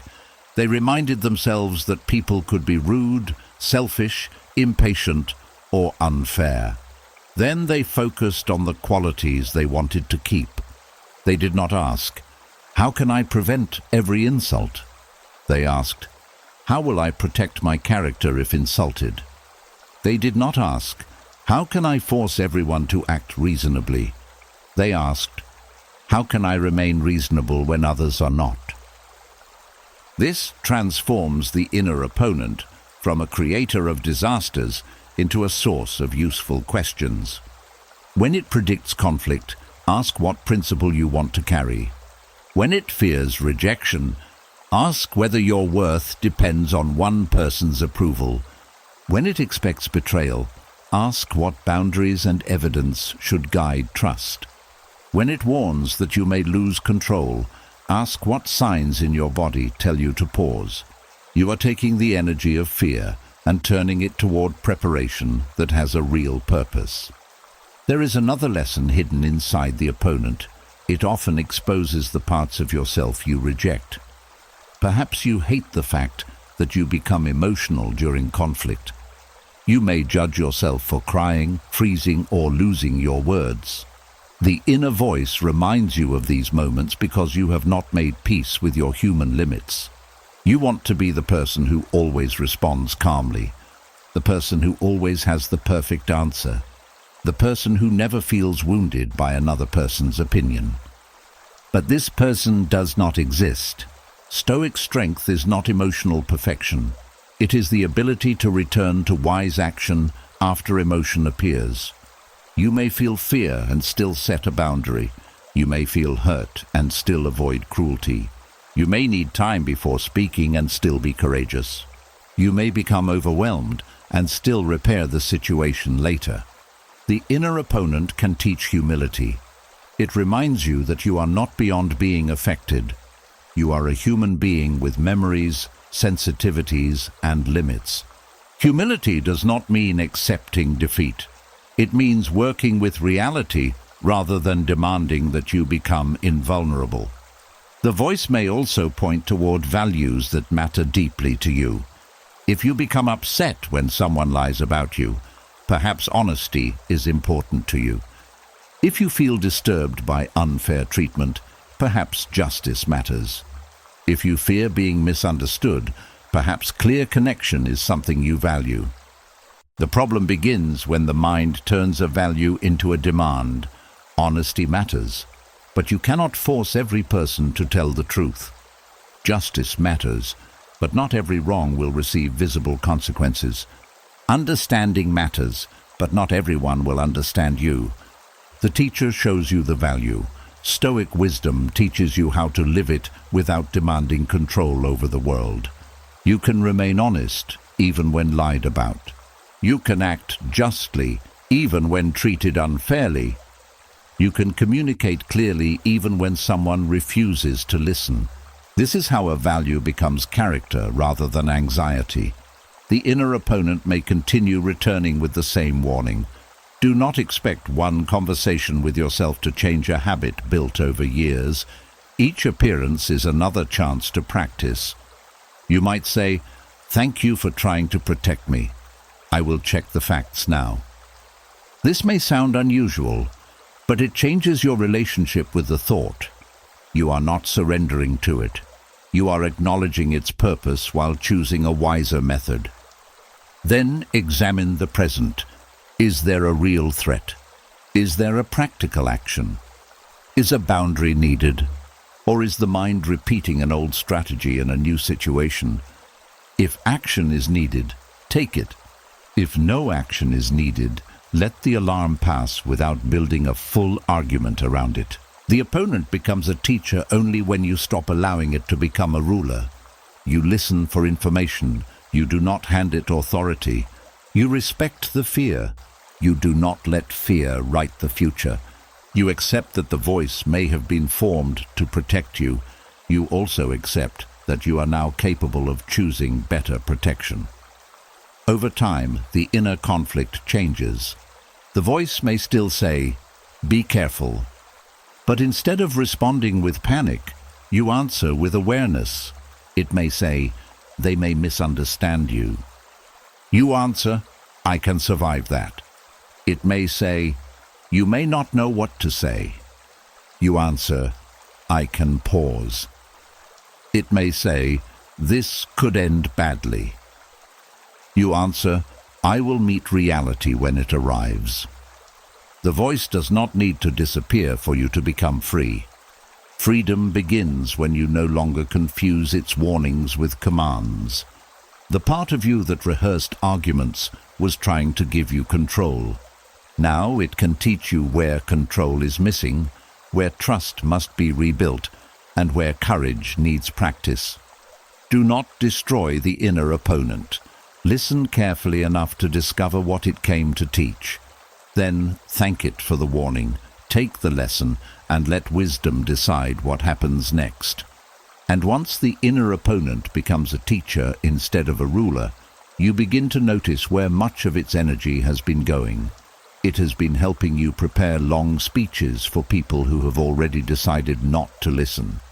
You search for clearer words, better examples, and a calmer tone, hoping that one perfect explanation will finally open a closed mind. But some people are not waiting for understanding. They are waiting for another chance to resist you. There is a special kind of exhaustion that comes from explaining yourself to someone who does not truly want clarity. You may begin calmly. You describe what happened. You explain how it affected you. You try to be fair. You admit your part so they will not feel attacked. You carefully choose words that cannot easily be misunderstood. Still, they interrupt. They focus on one small detail and ignore the larger issue. They question your memory. They accuse you of being too emotional. They bring up something unrelated from the past. You answer each point because you believe the conversation can still be repaired. Then the argument changes direction again. Before long, your explanation has become a speech, and the person across from you is no closer to hearing it. The problem may not be your wording. The problem may be that they are not listening in order to understand. Some people listen only long enough to find something they can challenge. While you speak, they are not considering your experience. They are preparing their defense. They are looking for weaknesses, contradictions, or emotional reactions that can shift attention away from the real subject. You may believe that more detail will help, so you give the history, you explain what happened before the conflict, you describe how many times you tried to solve it. You reveal private feelings because you hope your honesty will reach them. But when a person is committed to protecting themselves from responsibility, more information does not always create understanding. It may simply provide more material for argument. The Stoic discipline begins by accepting that communication requires two willing minds. You can offer honesty, you can offer patience, you can offer clarity. You cannot create willingness inside another person. This can be painful to accept because it removes the hope that the perfect speech will fix everything.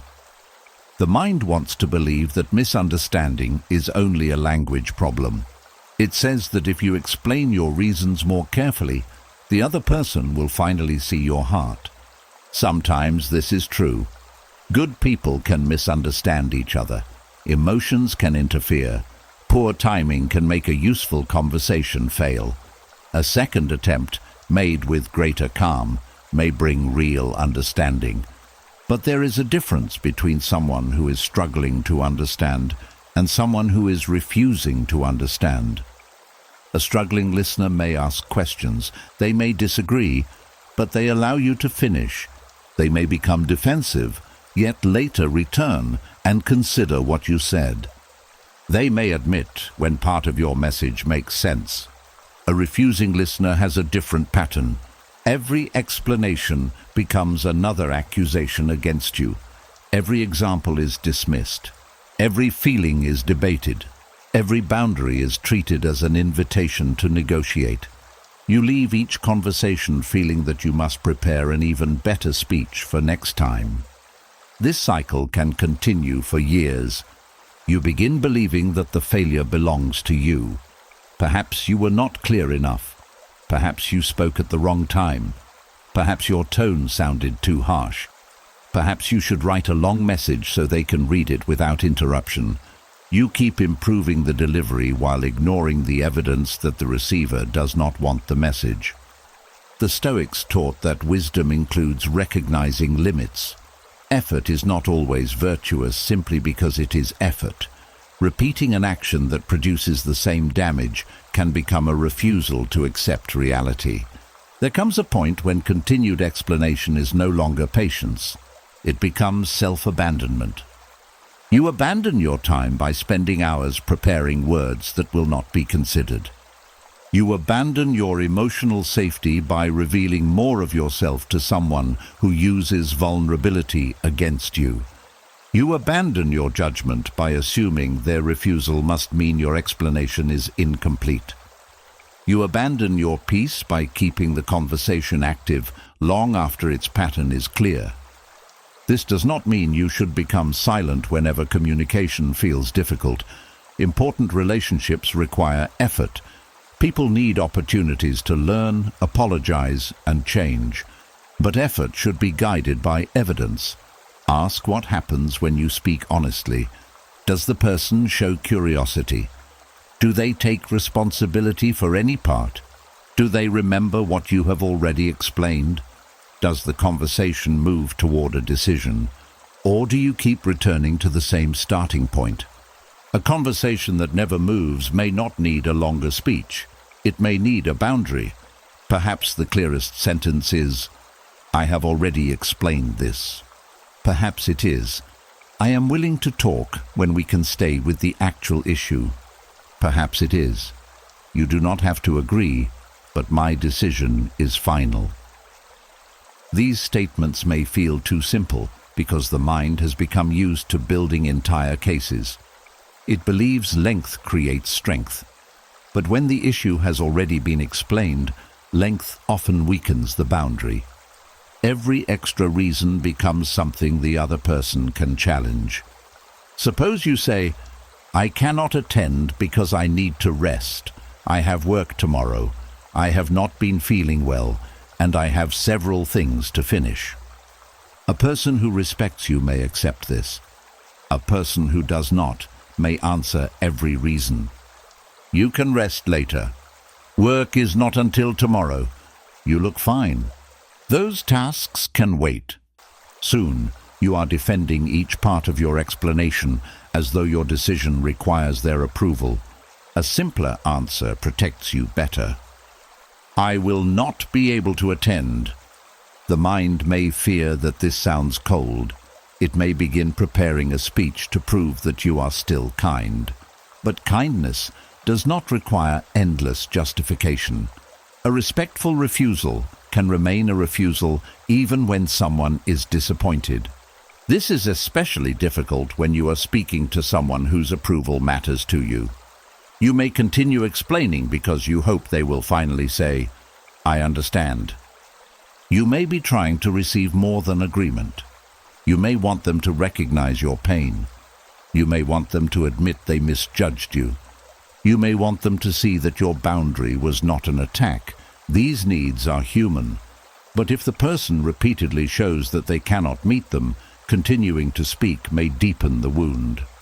Every failed explanation becomes another experience of not being heard. At some point, you must stop asking the same closed door to become an entrance. The Stoic practice is to move your attention from the speech you want to give toward the action you need to take. If someone ignores your boundary, what will you do? If they continue changing the subject, will you end the conversation?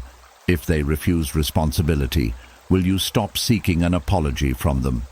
If they use your private feelings against you, will you stop sharing those feelings with them? Action creates the clarity that speech sometimes cannot. A boundary that is repeatedly explained but never enforced becomes a request. The other person learns that they can continue arguing until you become tired, guilty, or uncertain. A boundary supported by action communicates something different. It says that understanding is welcome, but it is not required for your decision to stand. You may say, "I will leave if the insults continue." If the insults continue, you leave. You do not give another speech about why insulting you is wrong. The person already has the information. What they lack is not knowledge. They lack willingness to respect the limit.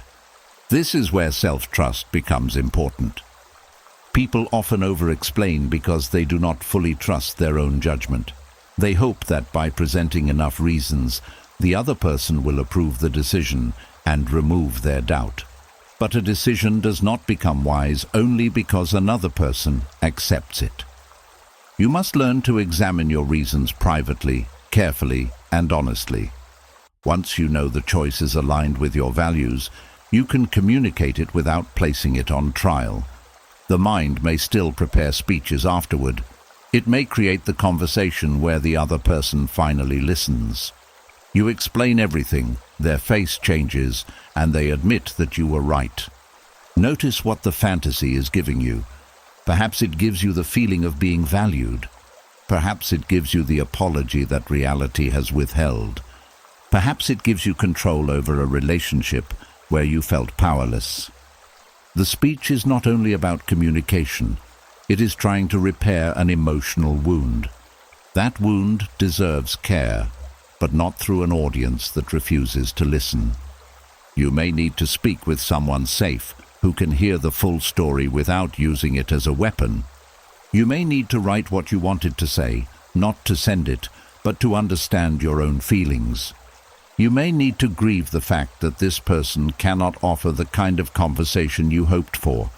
That grief can be painful because it ends the fantasy of one perfect explanation changing everything. Yet it also ends the exhausting work of preparing for a listener who never arrives. There are people who will hear you without requiring a performance. They may not agree with every point, but they will remain present. They will ask what you mean instead of telling you what you meant. They will notice your emotion without using it to dismiss your message. Communication with such people feels different. You do not need 10 examples. You do not need to prepare every possible defense. You do not need to speak for an hour to prove that a simple pain is real. This difference teaches an important lesson. When someone is willing to listen, imperfect words can still create understanding. When someone is unwilling, perfect words may achieve nothing. Stop measuring your ability to communicate by the response of a closed listener. Your speech may have been clear. Your tone may have been calm. Your intention may have been honest. Their refusal does not automatically prove failure. The Stoic goal is not to become silent out of fear. It is to become selective with your words. Speak where speech can serve truth, duty, protection, or genuine connection. Do not turn every refusal to listen into another assignment. You are not required to become more eloquent for someone committed to resistance. You are not required to reveal more pain in order to prove that pain exists. You are not required to keep preparing speeches for a person who has repeatedly shown that they are waiting only for their turn to speak. Say what is necessary. Say it clearly. Observe what they do with it. Then let their response become information. Sometimes the most honest conclusion is not, "I need better words."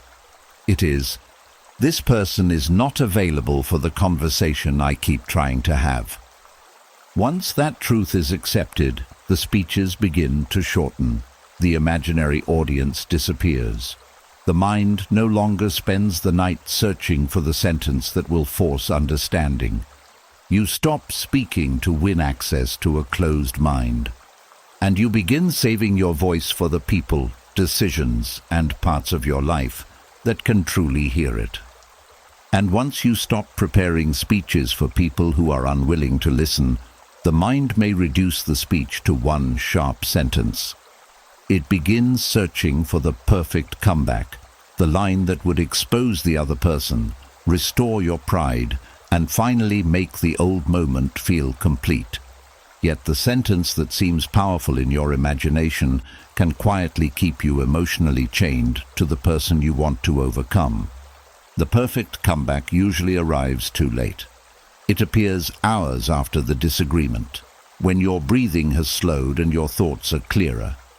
Suddenly, you know exactly what you should have said. The words feel precise, intelligent, and impossible to challenge.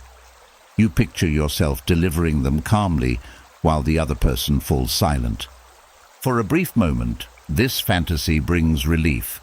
You are no longer the person who froze, stumbled, or became emotional. You are no longer caught off guard. Inside the new version, you control the pace of the conversation. You expose the insult, reveal the contradiction, and leave with your dignity fully visible. But the relief soon disappears.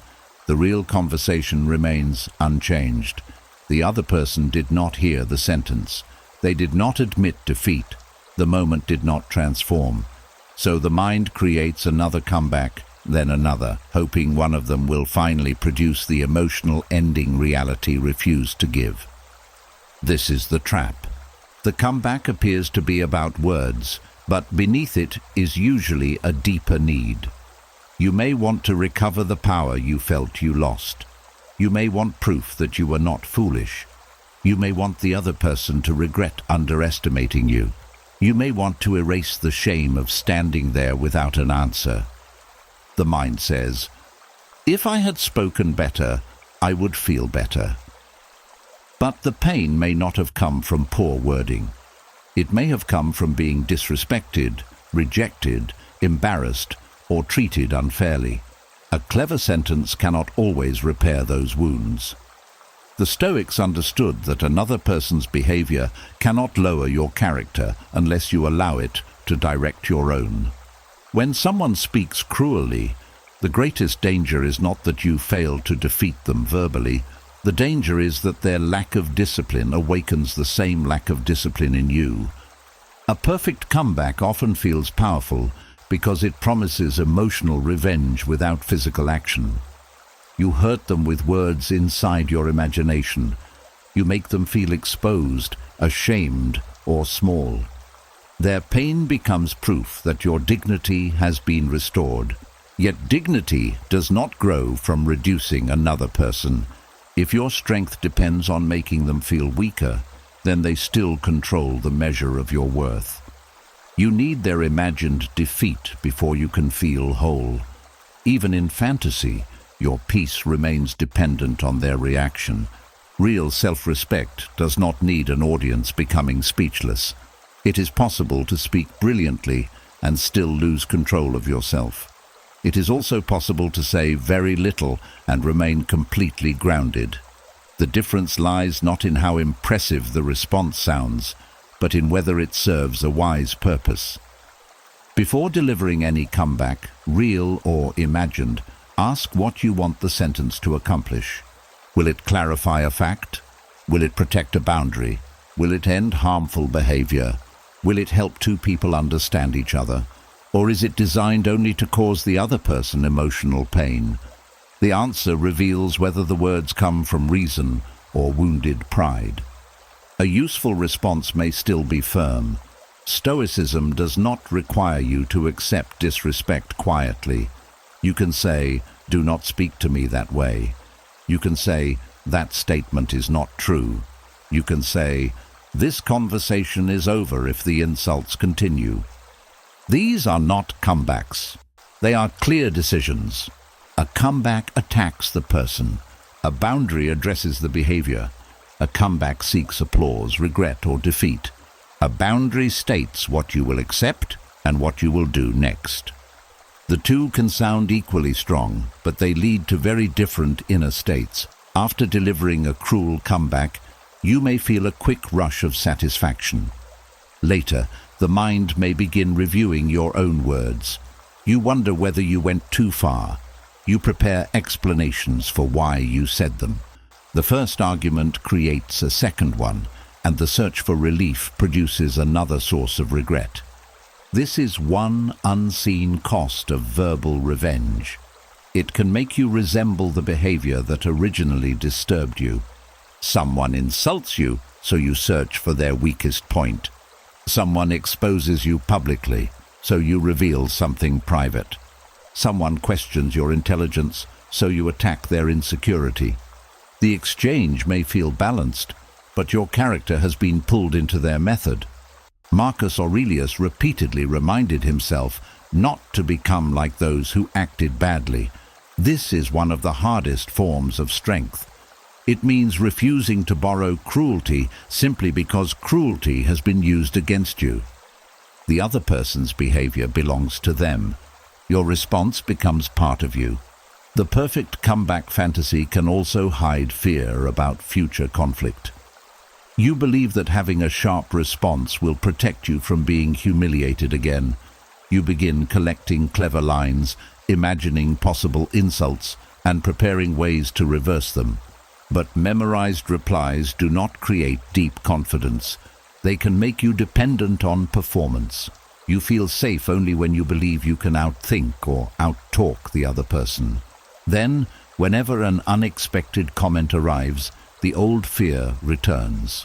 A more stable confidence comes from knowing you do not need to perform under pressure. You can pause. You can ask, "What do you mean by that?" You can refuse to answer. You can leave. You can return later when your thoughts are clear. These options may not look dramatic, but they protect you better than a brilliant insult. The mind often mistakes speed for strength. It admires the person who answers instantly and leaves everyone shocked. Yet instant responses are often driven by emotion. Wisdom sometimes arrives slowly. There is no shame in needing time. You do not become weak because the perfect sentence did not appear during the conflict. Your nervous system may have been managing shock, fear, or confusion. Human beings do not always think clearly when they feel threatened. Do not punish the person you were for lacking the calmness you gained later. You may wish you had defended yourself more clearly. Turn that wish into a practical lesson rather than an imaginary performance. Prepare one calm phrase that gives you space. I am not responding to that immediately. I need time to think. I will continue when we can speak respectfully. These sentences do not defeat anyone. They prevent the moment from defeating your judgment. The fantasy of the perfect comeback may become strongest when the insult touches an old wound. If someone calls you weak and you already fear weakness, the mind wants a sentence that proves your strength. If someone mocks your intelligence and you secretly doubt yourself, you want to expose their foolishness. The imagined response is trying to repair your self-image. But another person's humiliation cannot heal your insecurity. If the insult gained power because it touched something you already believed, the deeper task is to examine that belief. Ask why their words reached so far inside you. Ask whether you have been measuring yourself through approval, comparison, or old criticism. The comeback attacks the messenger. Wisdom examines why the message found an open wound. This does not mean the insult was acceptable. It means you are choosing a response that changes your life, rather than only changing the fantasy. You can also notice whether the imagined comeback keeps the other person emotionally important. Perhaps they are no longer part of your life, yet you still spend time giving them perfect replies. Their face appears whenever you want to feel powerful. Their imagined defeat becomes part of your private comfort. This is not freedom. Freedom is when the memory returns and you no longer need to win the exchange. The words may still seem unfair, but they no longer awaken a speech. You recognize that the moment cannot offer anything more. The ego may call this surrender. It may say the other person escaped without learning a lesson. But you were never responsible for teaching every person who disrespected you. Some lessons belong to consequences, time, and life itself. Your responsibility is to protect your character and choose where your energy goes. Sometimes the strongest comeback is a changed pattern. You stop returning to the person who repeatedly insults you. You stop sharing private details with someone who weaponizes them. You stop seeking approval from those who offer it only when you obey. You build a life that no longer requires their recognition. These actions speak more clearly than any cutting sentence. A comeback lasts a moment. A boundary changes access. A clever insult creates a reaction. A wise decision changes direction. When the perfect line appears in your mind, you do not need to fight it. Notice the satisfaction it promises. Ask what emotional need is hidden inside it. Perhaps you need dignity, safety, acknowledgement, or the right to be angry. Give the need a wiser response. Restore dignity through conduct. Create safety through distance. Acknowledge the wound honestly. Allow anger to show you where change is required. Then let the sentence pass without completing the scene. You do not need to picture their face. You do not need to hear their silence. You do not need to watch them lose. The argument has already taken enough of your attention. The perfect comeback may never be spoken, and that may become one of your quietest victories. Not because you had nothing to say, but because you discovered that your peace was more valuable than the momentary pleasure of saying it. The argument is over. The words have already been spoken, and the past cannot be called back for one more correction. You do not need the perfect reply, the final verdict, or another person's understanding before you allow yourself to rest. Take the lesson, keep the boundary, correct what belongs to you, and release what never did. Tonight, let the courtroom close. Let the absent voices grow quiet. Let every unfinished speech remain unfinished. Your peace does not begin when you finally win the argument inside your head. It begins when you realize you no longer need to continue it. Before you leave, write "The trial is over" in the comments as a promise that you are choosing peace over one more imaginary battle. And subscribe to the channel for more Stoic wisdom that helps you quiet the mind, regain your strength, and live with greater inner freedom.